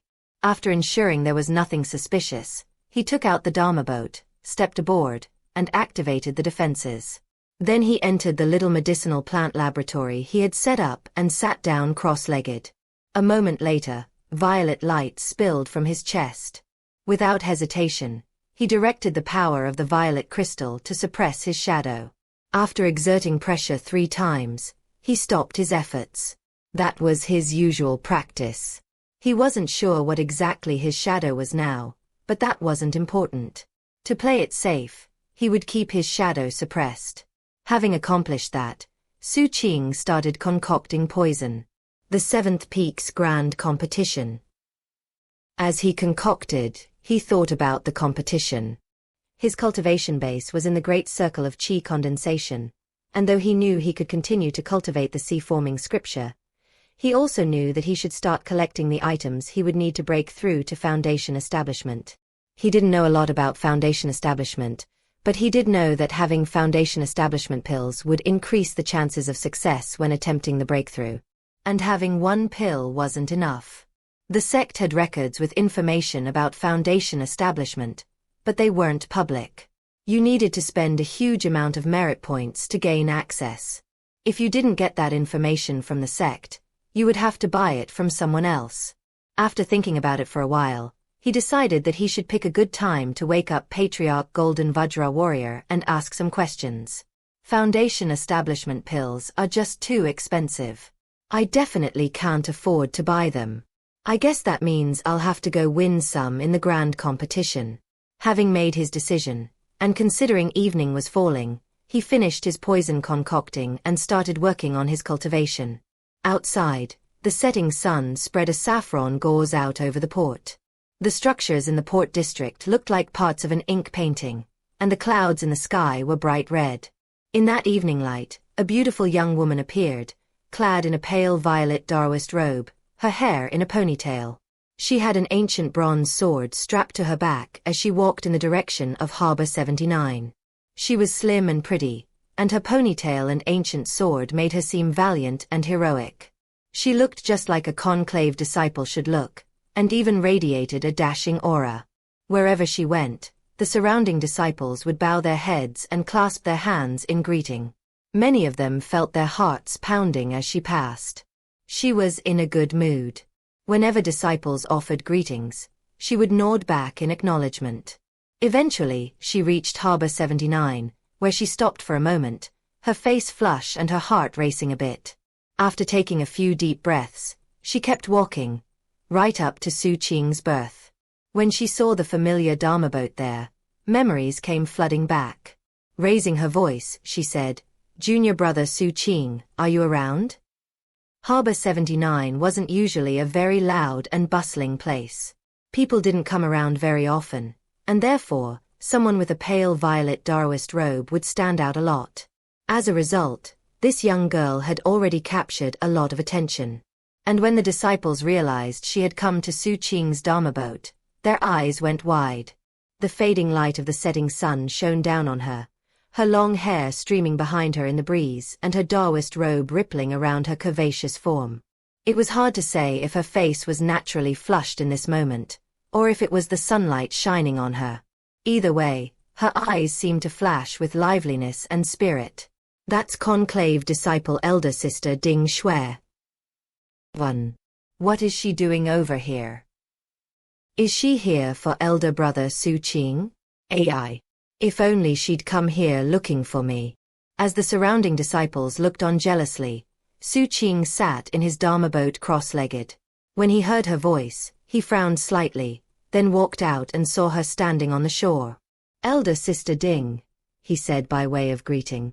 Truth be told, he didn't like it when people interrupted his cultivation. "Junior brother Xu Qing, I returned to the sect recently, but when I came to visit, you weren't here." I'm sorry to inconvenience you by showing up unexpectedly, but I have a lot of questions about plants and vegetation. Could you help me out a bit? Suddenly, a spirit note appeared in her hand as she continued. Sorry for the trouble, junior brother Xu. Xu Qing was originally planning to refuse. But after seeing the spirit note and thinking about how many things he needed to prepare for foundation establishment, he changed his mind. After all, even 100 spirit stones was a hefty sum. Nodding, he lowered the Dharma boat's defenses. He didn't feel completely safe outside. But on his Dharma boat, with the blessing of godliness it contained, and all of his poisons present, he felt very safe. Ding Shui seemed very pleased to see him open the defenses. Stepping aboard gracefully, she walked over to him. She smiled. Junior brother Xu, where have you been recently? I heard you got back to the sect a while ago. What questions do you have about plants and vegetation, elder sister Ding? Xu Qing didn't dislike Ding Shui. When they were on the open sea together, she had worked hard to learn from him. However, he still felt it was best to keep some distance. She didn't seem to care that he was on guard, and went right into the questions she had prepared. Xu Qing listened and answered accordingly. For 100 spirit stones, he felt she deserved very detailed answers. As the sea breeze blew, and the evening light covered them, the two of them made a very charming image. It was a scene that made all the surrounding disciples very jealous, including nearby cultivators on patrol. Meanwhile, some distance away in the city was a young man in a pale violet Taoist robe, rushing anxiously toward Harbor 79, seemingly unconcerned that his actions were not befitting of a conclave disciple. Elder sister, how could you be so foolish? You and I have been getting along so well. Why you? You really didn't need to look for him, did you? This person was none other than Zhao Zhongheng. He really was full of anxiety, especially when he thought back to how elder sister Ding looked at Xu Qing back when they were out at sea. And when he thought about how Xu Qing eventually stopped charging money to give advice, his heart started pounding. It was obvious Xu Qing was about to make a move. And that made Zhao Zhongheng extremely nervous. I can't let this happen. I have to hurry. This chapter upload daily at novelhulk.com. 1. Ding Shui met Xu Qing in Chapter 80. When they parted ways in Chapter 84, she promised to come visit him when they were both back at the sect. Chapter 108. Chrysanthemum Mollusk. The crimson sunset seemed brighter and more colorful than usual. There was also something indescribably gruish about it, as though someone was using fresh blood to paint a picture on the dome of heaven. Moreover, there seemed to be traces of gold in the red, which caught the attention of people on all 7 of the peaks in 7 Blood Eyes. Quite a few on-peak cultivators stepped out of their mansion grottos to look at the horizon, curious expressions on their faces. Many disciples in the port district also noticed the unusual situation. Xu Qing in Harbor 79 was no exception. Noticing the bright red glow, he quickly answered all of elder sister Ding's questions, took the 100 spirit stone note, and then looked back toward the horizon. I feel like I've seen this described somewhere before. He thought back to the sea annals and tried to recall the specific passage. The red glow didn't last for long. It soon began to fade, as though it wished to sacrifice its own beauty to delay the setting of the sun. But the sun set over the horizon anyway.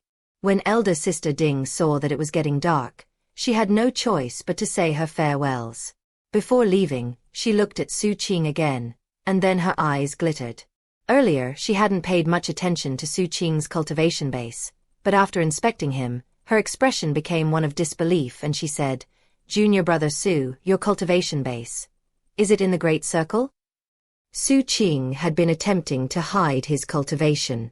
However, Ding Shui's techniques were obviously special, allowing her to detect someone's spirit power. Seeing his cultivation base fluctuations left her visibly shocked. She had known all along he was strong, but this surpassed anything she could have predicted would happen. It caused her eyes to shine. Junior brother Xu, since you're on the verge of reaching foundation establishment, do you mind if I ask how much you know? About foundation establishment, that is. Xu Qing looked at her, feeling more on guard than ever now that she had seen through to the truth about his cultivation base. Shaking his head slowly to indicate not much, he reached out and bolstered the Dharma boat's defenses. "Well, I know a lot," she said with a happy smile. "My aunt has talked to me about it so many times I've lost track." As the words left her mouth, she pulled 3 jade slips out of her bag of holding and offered them to Xu Qing. 1. Xu Qing stared blankly at them. He knew how expensive information about Foundation establishment was in the sect. He was moved by the sight of the 3 jade slips, but at the same time, also knew that good things didn't come for free. Everything in the world involved trading one thing for another. "How many spirit stones?" he asked. She smiled. "Don't be so polite, junior brother Xu. If it wasn't for you, I would never have made it to the West Coral Archipelago so smoothly. After everything we went through together out at sea, these jade slips count for almost nothing. Besides, you've taught me a lot about plants and vegetation. Given the level of your cultivation base, you're obviously going to make friends with other conclave disciples. I just want to get first in line. If you think it's not appropriate, then how about you promise to help me in the future, if I ever find myself in a dangerous situation?" "Okay." With that, elder sister Ding put the jade slips down on the deck of the Dharma boat. She smiled again. "Truth be told, I'm the one taking advantage of you. Now, junior brother Xu, I'll take my leave." With that, she turned to walk away. Xu Qing opened the Dharma boat's defenses, and she hopped off. Back on shore, she walked away looking very happy. At the same time, she took out her identity medallion and started sending messages to some of her best friends. Unlike men, women are usually very eager to share news with friends, and that's especially true if it's news related to the opposite sex. Perhaps that wasn't the case for people who struggled bitterly to survive. But for conclave disciples who lived mostly sheltered lives, it was definitely the norm. It was like how winter was different in the Crimson Wilds compared to the Port District. Actually, the moment she returned to the sect, she told the whole story of Xu Qing to her best friends. And it was only her friends egging her on that gave her the courage to go see him on his Dharma boat. "See what I mean, girls?" she whispered into her identity medallion. "This Xu boy is mine for the taking." In the middle of sending her voice messages, and before even getting out of Harbor 79, she suddenly noticed Zhao Zhongheng rushing toward her. "Elder sister Ding. That Xu fellow didn't try to pull a fast one, did he? I'm here to help." "Oh, for God's sake." Ding Shui muttered impatiently as she turned and walked in another direction. Zhao Zhongheng chased after her, and though she ignored him, he started following closely behind. Inside, he was more determined than ever about what to do. "One of these days, Ding Shui, you'll understand that all other people in your life are passing travelers. Migrating birds. Only I, Zhao Zhongheng, am like the sea itself. I will never leave or forsake you. Once you get used to me being around, you'll realize how important I am. No matter how many passing travelers you encounter, none will ever measure up to me." Zhao Zhongheng glared over his shoulder at Xu Qing's Dharma boat, envy eating at his heart. However, when he thought of how strong Xu Qing's cultivation base was, and also the threat of the captain, he dared not show his resentment on his face. He could only grit his teeth and endure the torment. What does he have other than a pretty face? Compared to my endurance and companionship, he's got nothing. Everything will become clear with time. As Zhao Zhongheng's emotions stirred, the red glow in the sky disappeared completely. Darkness spread out over the sea, and as it did, something unusual happened. Countless gorgeous points of light appeared on the surface of the water outside the port, illuminating the sky and attracting attention throughout 7 Blood Eyes. An uproar began to build as numerous figures stepped out onto the Dharma boats, and people gathered on the shores to watch. The points of light transformed into streams, swirling through the water at high speed, forming together into densely packed groups. Before long, the surface of the water was covered with them. It almost looked like entire rivers of shooting stars. Then, the countless glittering streams of light passed the main gate of the port and started flowing into the various harbors. It caused widespread shock among the 7 Blood Eyes cultivators, and as for Xu Qing, he stood on his Dharma boat watching, his eyes shining. He could see that, within each stream of light was a palm-sized creature that resembled a snail or conch. They possessed the natural ability to emit light, which was causing the beautiful scene. Chrysanthemum mollusks. At this point, Xu Qing recalled the description from the sea annals, and his eyes lit up. Boo. Although the sea annals didn't go into a lot of details about chrysanthemum mollusks, there was a description of a bright red sunset with tinges of gold. After such a sunset, the chrysanthemum mollusks would appear. There wasn't much detail beyond that, other than a note that the mollusks weren't dangerous. However, the medicinal codex Grandmaster Bai had left him contained more detailed information about them. They were a very precious medicinal ingredient from the sea, and they were especially effective as a harmonizing agent used to reduce the explosive effects of other medicines. Around this time, elder sister Ding and Zhao Zhongheng, who were still in Harbor 79, also noticed what was happening. Elder sister Ding seemed entranced. Off to the side, Zhao Zhongheng was talking non-stop. And seeing Xu Qing not very far off, he made sure to talk very loudly. Do you know what those are, elder sister? They're chrysanthemum mollusks, also called star snails. Occasionally, when there's a bright red sunset, they'll float up to the surface. They're completely useless, as all they do is glow. They look pretty, but don't do much else. Xu Qing's expression was the same as ever, and he didn't feel the need to waste time correcting Zhao Zhongheng. In fact, he didn't pay him much attention at all. Instead, he stood at the prow of his Dharma boat and looked at the surface of the water. Beneath the rolling waves, the chrysanthemum mollusks glittered brightly as they intertwined with one another. Some moved along as if in unison, others moved in a completely chaotic fashion. Those moving in unison stuck close together. Those moving in chaos would collide with the others, then move off in another direction, as if they were looking for something.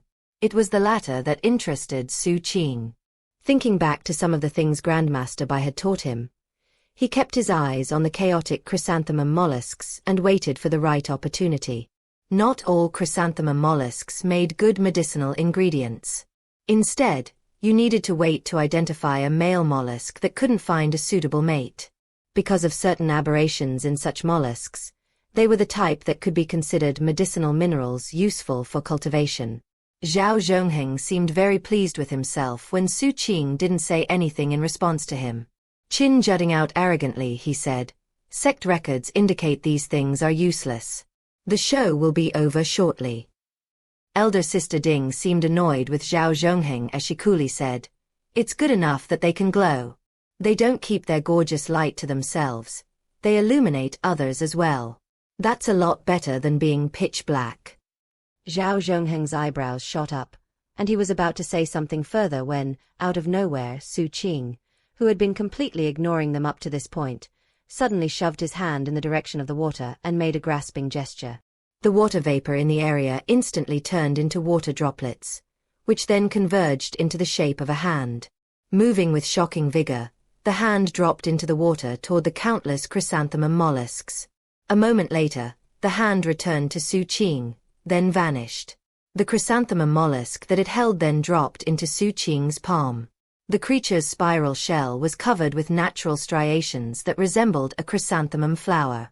And though its shell had been glowing, that light was starting to fade. Just before it went completely dark, a stream of frigid coldness shot from Xu Qing's hand and spread out over the chrysanthemum mollusk, turning it into a block of ice. Once frozen, it continued to glow faintly. Grinning, Xu Qing put the block of ice away and then looked back at the water. Around the same time, there were 7 or 8 other people in different parts of Harbor 79 who, similar to Xu Qing, knew the value of chrysanthemum mollusks, and were using various means to capture them. It was the same in the other harbors. In fact, it was possible to see figures flying down from the mountain peaks to do the same. That was especially true of the second peak. It was like a huge slap in the face to Zhao Zhongheng, who had just called the chrysanthemum mollusks useless. He could only look around, dazed and wondering what was going on. Seeing what was happening, Elder Sister Ding curiously went back towards Xu Qing's Dharma boat. This chapter upload daily at novelhulk.com. Junior Brother Su, why are there so many people trying to capture these chrysanthemum mollusks? Being used to Xu Qing's personality, she pulled out a spirit note and offered it to him. Xu Qing didn't take the spirit note, yet still answered her question. In the moment before a male chrysanthemum mollusk dies, it transforms into a rare medicinal ingredient that can be very helpful for cultivation. Then, thinking about the jade slips she had given him with information about Foundation establishment, he went into a more detailed description. Chrysanthemum mollusks, also known as star snails or snake mollusks, are mutated soft-bodied cephalopods, and can be categorized as invertebrates. Their name comes from the chrysanthemum-like striations on their shells. Active year-round, they prefer living in rocks and crevices on the deep sea floor. They become active during breeding season. Whenever they appear in the open sea, it causes golden-tinged red clouds to appear. Though they're distributed throughout the Forbidden Sea around South Phoenix, their breeding season times are indeterminate, and they're difficult to track. Because of that, they're rarely seen close to land. They're effective in converting mutagen into spirit power. Further, by using them to treat the 5 stranguaries and white urinary discharge, they can complement spirit power in producing the transformations of the tides. They are characterized by sweetness and frigidity, are slightly poisonous, and can calm the nerves. By using yin-yang polarity techniques on them, and by extracting their hemocoel fluids, you can concoct spirit ascending pills. Most modern medicinal theories treat chrysanthemum mollusks as parasite hosts. By using special methods to extract their spirit, their shells can be used as natural pill furnaces to produce high-quality pills. At the same time, using them as part of harmonizing techniques can suppress violent medicinal effects in other ingredients. As he explained all this, Xu Qing continued to stay focused on the water and capture more chrysanthemum mollusks. Elder Sister Ding didn't understand everything he was saying, but she was extremely impressed nonetheless. Her eyes brightening, she asked, "Why do they glow?" Because, during the breeding season, when they come to the surface, the males want to attract females, so they emit a bright light. The females emit light for a similar reason. After finding a potential mate, if their lights shine in harmony, then they're a successful match. But if the male's light can't remain in harmony with the female's, then the male is rejected. If a male can't find a suitable partner, his light will fade, and he will die. Xu Qing reached out again and captured another chrysanthemum mollusk. Elder Sister Ding looked at Xu Qing with an expression that bordered on worship. However, she didn't ask any more questions, and instead chose to learn by observation. Every time he captured a new mollusk, she paid close attention. And once she understood the basics of what he was doing, she started to help. Xu Qing didn't need help, and in fact, felt that she was actually making things a bit harder. But given the jade slips, he didn't say anything. Time went by, and more disciples showed up because of the event. Eventually, the night passed. By the time the light of dawn appeared, the chrysanthemum mollusks which had successfully found mates made their way off in the distance to return to the sea floor. The only ones that remained behind were the floating bodies of the dead males who hadn't been captured. As the sky grew bright, they disintegrated and became part of the sea again. Elder Sister Ding seemed very happy after the night of hard work. Finally, she said goodbye. Zhao Zhongheng followed her, looking very depressed. His eyes still shone with a bit of hope. "You just watch, Ding Shui. You'll appreciate me sooner or later." 1. Ding Shui mentioned her aunt before in chapter 84. 2. The chrysanthemum mollusk is literally chrysanthemum rock in Chinese, and is usually translated ammonite. For a number of different reasons, I'm not going to use ammonite. For a picture of Battle Boy and Princess Deathblade at the ammonite exhibit at our local Natural History Museum, plus an artist's rendition of what a living ammonite looks like, check this. P.S. Yes. My kids look bored to death in the picture, probably because I dragged them away from the cool Ankylosaurus skeleton to pose for this picture. Here's though keep in mind the version in the story are fantasy versions. Chapter 109. Glorious life flames illuminate heavenly palaces. Xu Qing made out well that night. He acquired over 700 chrysanthemum mollusks. When he examined the collection of mollusks in ice blocks in his bag of holding, he could think of at least 6 or 7 ways to use them in poisons. And each one would be very formidable. And then I have my ghost-longing horseshoe crabs. If I combine them with the chrysanthemum mollusks, and added in some medicinal plants that provoke transformations in yin and yang, then I might be able to create a poison powder that would instantly kill a Foundation establishment cultivator. After more thought, he realized he was probably being too optimistic. Thinking back to his fight with Patriarch Golden Vajra Warrior, he remembered how well the man resisted poison. And that was probably typical for Foundation establishment cultivators. What was more, that combination would probably be a strong attracting agent to wild beasts. That said, the presence of the chrysanthemum mollusk could have a harmonizing effect on the attractant. I need to make more powerful poisons. Eyes glittering, he decided that he needed to find another opportunity to go out to sea and do some experimenting with the Tao of poison. With such thoughts on his mind, he looked away from his bag of holding and produced the 3 jade slips Ding Shui had given him. Sending some spirit power into one of them, he started studying the contents. Before long, an astonished look gleamed in his eyes. 100 Suns Foundation Establishment? Looking thoughtful, he studied the second jade slip. And thus, an entire day passed. It was evening of the following day when he finished the contents of the third jade slip. Putting it down, he rubbed the bridge of his nose. His eyes still contained that look of astonishment. The glorious life flames illuminate heavenly palaces. Establish apertures in 100 suns. Hide your cultivation the entire time. This chapter upload daily at novelhulk.com. According to the description in the jade slip, the process of a cultivator breaking out of qi condensation and into Foundation establishment was a terrifying event. Apparently, there was some unknown evil force that would interfere with the breakthrough. Furthermore, it took a long time for the breakthrough, which was why the event was called 100 Suns Foundation Establishment. It didn't mean that the breakthrough would require 100 days. Rather, it meant that once the process started, it couldn't go past 100 days.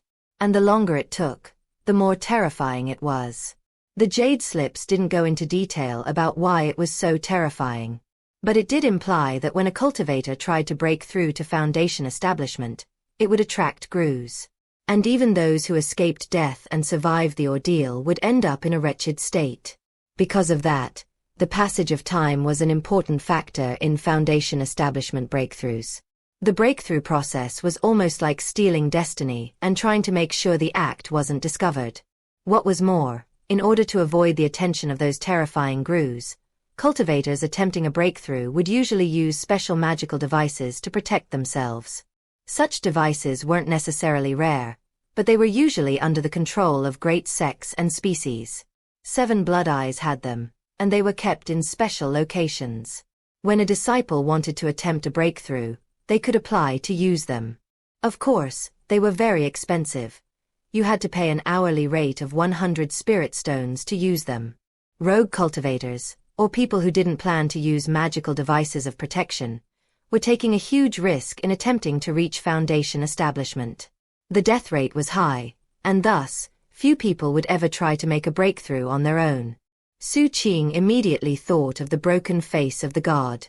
It didn't seem like much of a stretch to think that the god had something to do with the difficulty in the breakthrough. Taking a deep breath, he closed his eyes and mentally reviewed the information from the 3 jade slips.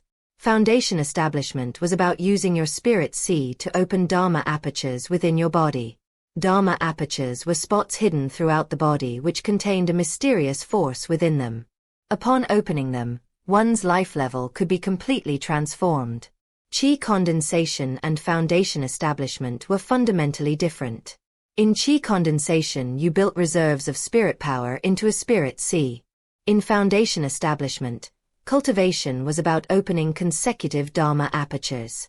Once you reached the great circle of Qi condensation and then tried to step into Foundation establishment, the first step was to sense how many Dharma apertures you had, and where they were.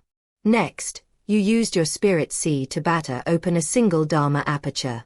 Spirit power would flow into that Dharma aperture, and would give birth to Dharma force, something that vastly surpassed spirit power.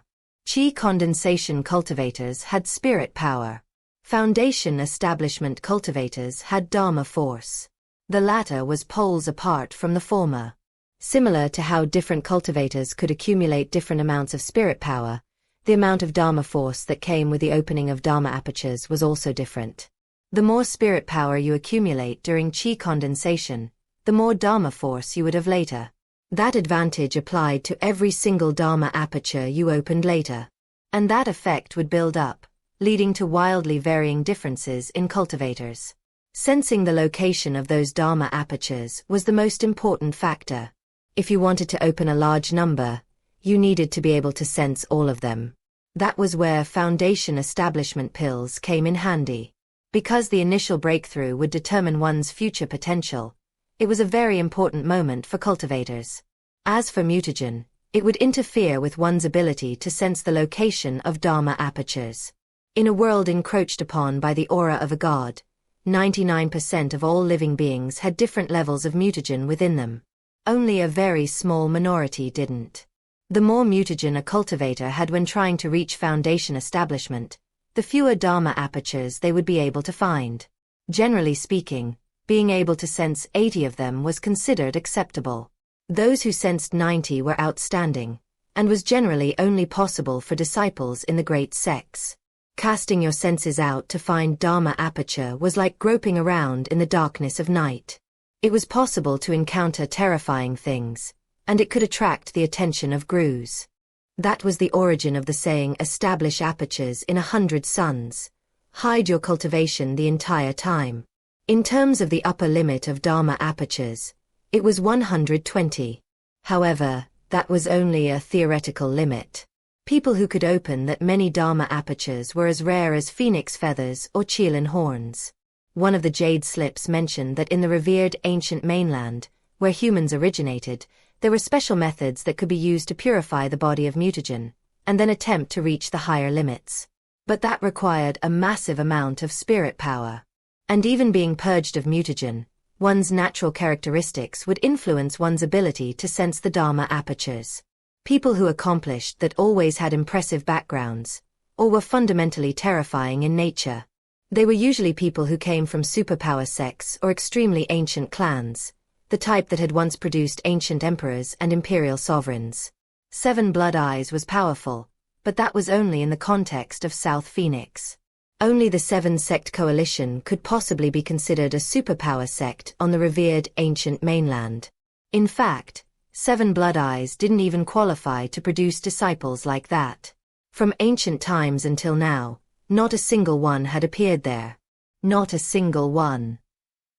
Xu Qing looked away from the jade slip and up into the dark sky. Up in the inky blackness, he was able to spot a few twinkling stars. Looking at them, he thought about the second part of the process of reaching foundation establishment. The first was sensing the Dharma apertures.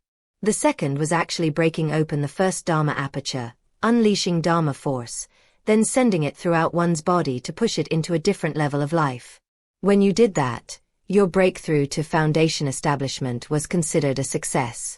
Afterward, your cultivation would involve using your sect's various techniques to open more Dharma apertures. After you opened 30 Dharma apertures, you could use the resulting Dharma force to form your first life flame. After opening 60 Dharma apertures, you could form a second life flame. With 90 Dharma apertures came a third life flame. At that point, you could attempt a breakthrough to the gold core level. In terms of a fourth life flame, that was something only extremely talented and lucky individuals could ever attempt. As for the life flames, all you needed was a single one to cast light over you, and you would be like sparks in the night, illuminating the heavenly palaces. A foundation establishment cultivator who formed a life flame was on a completely different level of existence compared to one who had not. And that was because one of the characteristic abilities of foundation establishment cultivators was the ability to enter the profound radiant state. Life flames were very draining, but igniting them released astonishing might. Therefore, most cultivators kept them in a state of being extinguished. Only when they were in a full-fledged fight would they choose to ignite them. Once ignited, the cultivators' battle prowess would increase dramatically, allowing them to surpass anything they were capable of before. And that was called the profound radiance state. Normally speaking, someone who had developed a 300-meter spirit sea, and then opened a 30th Dharma aperture, would be able to enter the profound radiance state for 1,800 breaths of time. Every breath of time involved draining a huge amount of Dharma force. Xu Qing took a deep breath and let all the details about Foundation establishment sink in. The information Ding Shui had given him was very comprehensive. However, Xu Qing was cautious by nature, and though he didn't get the sense any of it was false information, he couldn't be absolutely sure until he corroborated it. Besides, though his spirit sea had previously reached the size of 810 meters, he knew that in his recent cultivation it had already expanded to 870 meters. And that wasn't his final limit.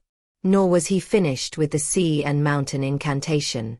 He wanted to push both his fleshly body and his spirit sea to the absolute limit before aiming for Foundation establishment. That said, he could still start working on accumulating the resources he would need for the breakthrough, for instance, the Foundation establishment pills. I might not have mutagen in me, but if I want to play it as safely as possible, I should still get some Foundation establishment pills.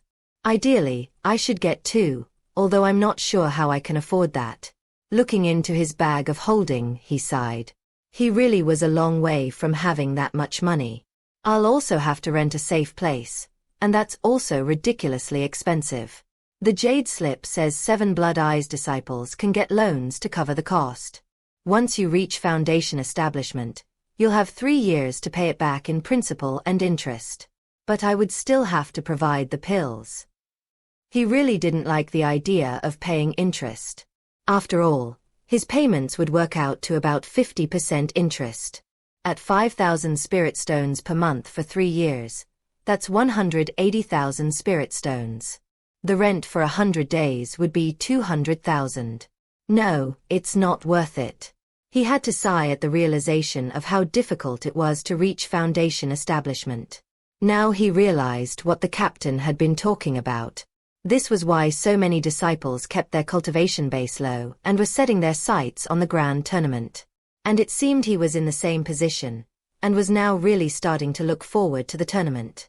After some more thought, he took a deep breath, closed his eyes, and started working on his cultivation. The next morning at dawn, as Xu Qing was still hard at work on his cultivation, he shivered and opened his eyes. Walking out to the deck of his ship, he looked up into the sky, his cultivation base pulsing with spirit power. Almost at the same moment that he looked up, he saw a bright beam of light flying through the air in his direction. The person in the air didn't seem like he planned to stop, as if he intended to go right through the Dharma boat's defenses and land on the deck. But after seeing Xu Qing step out, he made an exclamation of surprise, and came to a stop in the air above the boat. It was a young cultivator in a dark violet Daoist robe. He was obviously in Foundation establishment, and looked with open surprise at Xu Qing standing there. Well met, Honor Guard Li, Xu Qing said. Of course, his guard was up, and he was scrambling to think of the reason why Honor Guard Li had come. After all, this was the same person who had come to take Zhao Zhongheng away to see Elder Zhao. And he was also known as one of Elder Zhao's favorites. Well, isn't this a surprise? Honor Guard Li said with a smile. You secretly cultivated your way to the great circle of qi condensation. You're almost at the breakthrough point. All of a sudden, his seemingly rigid attitude softened. You don't need to worry. Elder Zhao just sent me here because he wants to ask you some questions about that giant pulling the dragon chariot. That's all. Boo. Honor Guard Li recognized the look of vigilance on Xu Qing's face. Honor Guard Li wasn't a conclave disciple who had reached Foundation establishment. Rather, he was an ordinary off-peak disciple who killed his way to the top. Normally speaking, he wouldn't treat a disciple the way he was treating Xu Qing. But now that he realized Xu Qing was on the verge of reaching Foundation establishment, things were different. 1. Honor Guard Li was introduced in Chapter 70, which was when he came to take away Zhao Zhongheng. 2. Xu Qing saw the giant and chariot in Chapter 80, and reported the matter in Chapter 96. Chapter 110. The Sun's Imperial Carriage. The giant pulling the dragon chariot? It took a moment for Xu Qing to realize what Honor Guard Li was talking about. After going out to sea and returning, Xu Qing had indeed gone to the Hall of Sea Annals to submit a report about seeing a giant pulling a chariot at the seafloor. Shortly after, he left for the Crimson Wilds. Now he was back. On the one hand, it made sense that someone would want to talk to him about that chariot, but on the other hand, it didn't make sense. What made sense was that some time had passed. What didn't make sense was that such an important individual would want to talk to him in person. If this invitation was genuine, then Xu Qing could only guess that the giant and the dragon chariot were very important, and thus the matter had been escalated to Elder Zhao. Of course, refusing the invitation wasn't an option. With a silent nod, Xu Qing put away his Dharma boat, stepped onto the shore, and looked up at Honor Guard Li. The Honor Guard looked back at him with an enigmatic smile. "I suggest you don't keep the elder waiting," he said. "We're going up the peak. Given the level of your cultivation base, you surely have some flight talismans on hand. Do I need to carry you up? Or can you follow on your own?" With a nod, Xu Qing took out a flight talisman, put it on his thigh, and flew up into the air. This chapter upload daily at novelhulk.com. Honor Guard Li smiled again, then turned into a beam of light that shot toward the 7th peak. Xu Qing followed. As they got closer, Xu Qing thought about how this was actually his second time coming to the 7th peak. The first time was when he'd joined the sect. He still remembered something that the round-faced cultivator had said. This could well be the only time you ever go up the mountain. 1. Up to this point, that cultivator had been right. After all, not everyone had real hope of reaching Foundation establishment. Even now, Xu Qing was trying to figure out how to get all the resources he needed. As the 7th peak grew more and more clear in Xu Qing's eyes, he was able to make out the verdant vegetation that covered the mountain, as well as a path that wound from the foot of the mountain to the peak. Many side paths branched off from it, leading to all sorts of palaces, halls, and other buildings. There were also public squares in different places on the mountain, as well as mansion grottos. As they flew past various buildings, Xu Qing spotted the location where he'd received his Daoist robe and Dharma boat. Then he noticed a magnificent hall at the very top of the mountain. It was constructed in a very imposing manner, with white spirit tiles. It was richly ornamented, with carvings of fantastic beasts that were so lifelike they looked like they might fly into the air at any moment. In front of the entrance of the hall were 2 stone statues that radiated awe-inspiring might.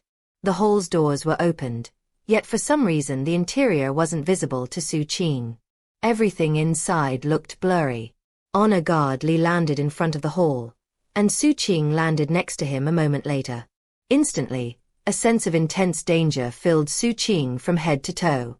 There were spell formation fluctuations in the area that he could sense were capable of crushing him to a paste in the blink of an eye. But what was more terrifying came from the hall itself. It felt like there was some astonishingly terrible beast inside of it, exuding an aura that could shake one's soul with the force of a tempest. Honor Guard Li looked very respectful as he bowed his head and said, "Elder, Xu Qing has come." "Come in," a hoarse voice responded from within the hall. To Xu Qing, that voice sounded like thunder, and he gasped softly for breath as an immense pressure weighed down on his heart and mind. It was a struggle for him to stay on his feet as he bowed his head and clasped his hands in front of him. Then he started walking forward, one step at a time, working hard to stay steady. With every step he took, beads of sweat popped out on his forehead. The astonishing grandeur inside that hall made his mind spin as he got closer. All of his muscles trembled and twitched. However, he got no sense of maliciousness from whoever was in the hall. The pressure and might were released naturally, and therefore, given Xu Qing's body refinement level and cultivation base, he was able to proceed into the hall. Once inside, he realized why the interior of the hall had seemed blurry to him. It was because everything inside of it was twisted and distorted. The chairs, the pillars, and even the walls all looked like they were swaying constantly.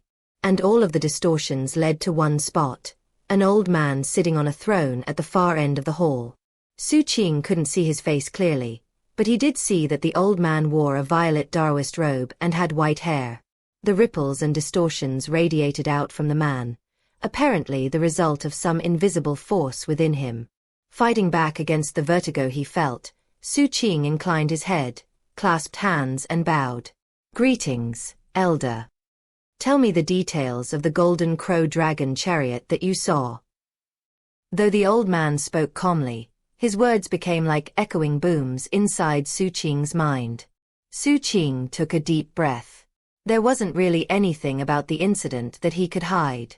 Since it was a single chance encounter, he'd chosen to report it. And in response to the elder's command, he recounted all of the details. Elder Zhao didn't interrupt to ask any questions. When Xu Qing was finished, silence filled the hall. He just stood there, enduring the pressure. After a very long moment passed, Elder Zhao spoke again, his voice devoid of any sort of emotion. "You missed out on a destined opportunity." Xu Qing stood there quietly. "But that also saved your life." Xu Qing hesitated for a moment. Then, struggling with vertigo, he clasped his hands and said, "Elder, might I ask, what was that dragon chariot?" More silence filled the hall for a moment. Then the elder said, "Since you saw it, I guess there's no harm in explaining. That was the sun's imperial carriage." The words caused Xu Qing to reel even more than he already was. Inside the bronze dragon chariot is inscribed a secret magic known as Golden Crow refines myriad spirits. From ancient times until now, it stands as one of the very rare imperial-class secret magics. Very few people have ever seen the sun's imperial carriage. And even fewer people encounter the carriage and then have the opportunity to see that secret magic. And even rarer are people who can learn the secret magic. At this point, a tinge of emotion could be heard in the old man's voice, as if he were sighing with sorrow or regret. Secret magic? In Xu Qing's mind, he thought back to that giant and the dragon chariot. That's why I say you missed out on a destined opportunity. Luck was not with you. But things like that can't be forced. Only one person has ever learned some of that secret magic. It was the exalted president of the Seven-Sect Coalition, which oversees 7 Blood Eyes. When he was young, he caught a glimpse of the interior of the dragon chariot, and thus picked up a fragment of the secret magic. After that, the dragon chariot disappeared into the depths of the sea. Now, 100 years later, it seems to be looking for someone else connected to it by destiny. When another person gains enlightenment of the secret magic it carries, it will again disappear into the depths of the sea, and wait for another period of time before awakening. Xu Qing felt deeply shaken by all this information. It was obvious this matter was a secret that couldn't be revealed to other off-peak disciples. "I'm telling you all of this because we can't put such information into the Hall of Sea Annals, and therefore, are not able to give you a reward of spirit stones.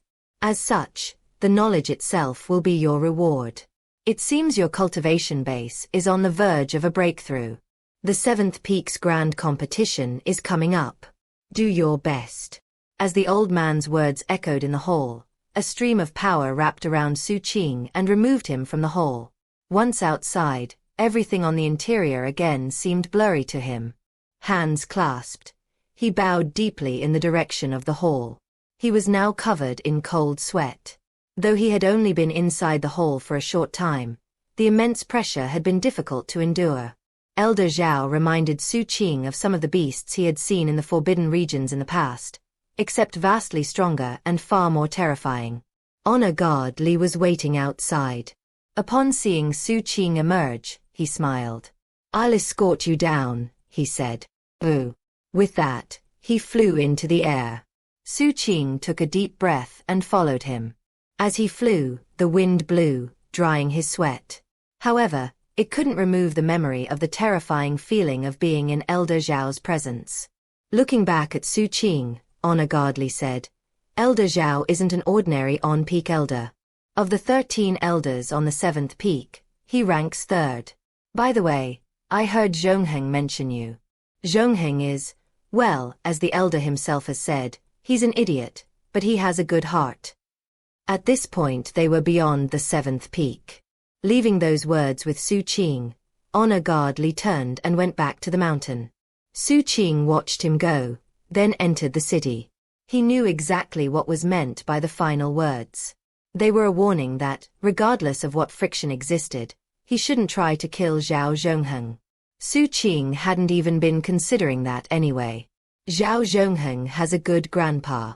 Also, the grand competition is almost here, isn't it? As he walked through the city, he thought back to what he'd felt in the presence of Elder Zhao's might. And then he thought about the formation crossbow he'd acquired from Patriarch Golden Vajra Warrior, and he decided to head toward the transportation division. He really needed to improve his Dharma boat before the grand tournament. It was currently noontime, and people in the city were all hustling and bustling on various business. As Xu Qing made his way along, he noticed a vendor cart selling some unusually large apples. After looking them over, he bought all of them, put them in his sack, and then continued toward the port district. Just when he'd spotted the transportation division off in the distance, something caught his attention. Looking into a nearby alley, he saw a pair of very cold eyes. Peering deeper into the shadows of the alley, he saw a young man in a gray Taoist robe. The robe bulged a bit, as underneath it was a dog-skin jerkin. The young man's face was dirty and smudged. He was none other than the mute from the Violent Crimes Division. It seemed like he'd been waiting in this spot for a while. After seeing Xu Qing, he suddenly pulled a corpse out from behind him. After putting it down in front of Xu Qing, he plastered an ingratiating smile onto his face, then backed away into the alley and disappeared. Xu Qing frowned, then looked down at the corpse. It was a criminal from the bounty list. The head was intact, but there were wounds covering the rest of the body. They looked like bite marks, as if the man had been ripped to shreds by a wild animal. 1. Xu Qing went up the mountain peak in chapters 50 to 51. 2.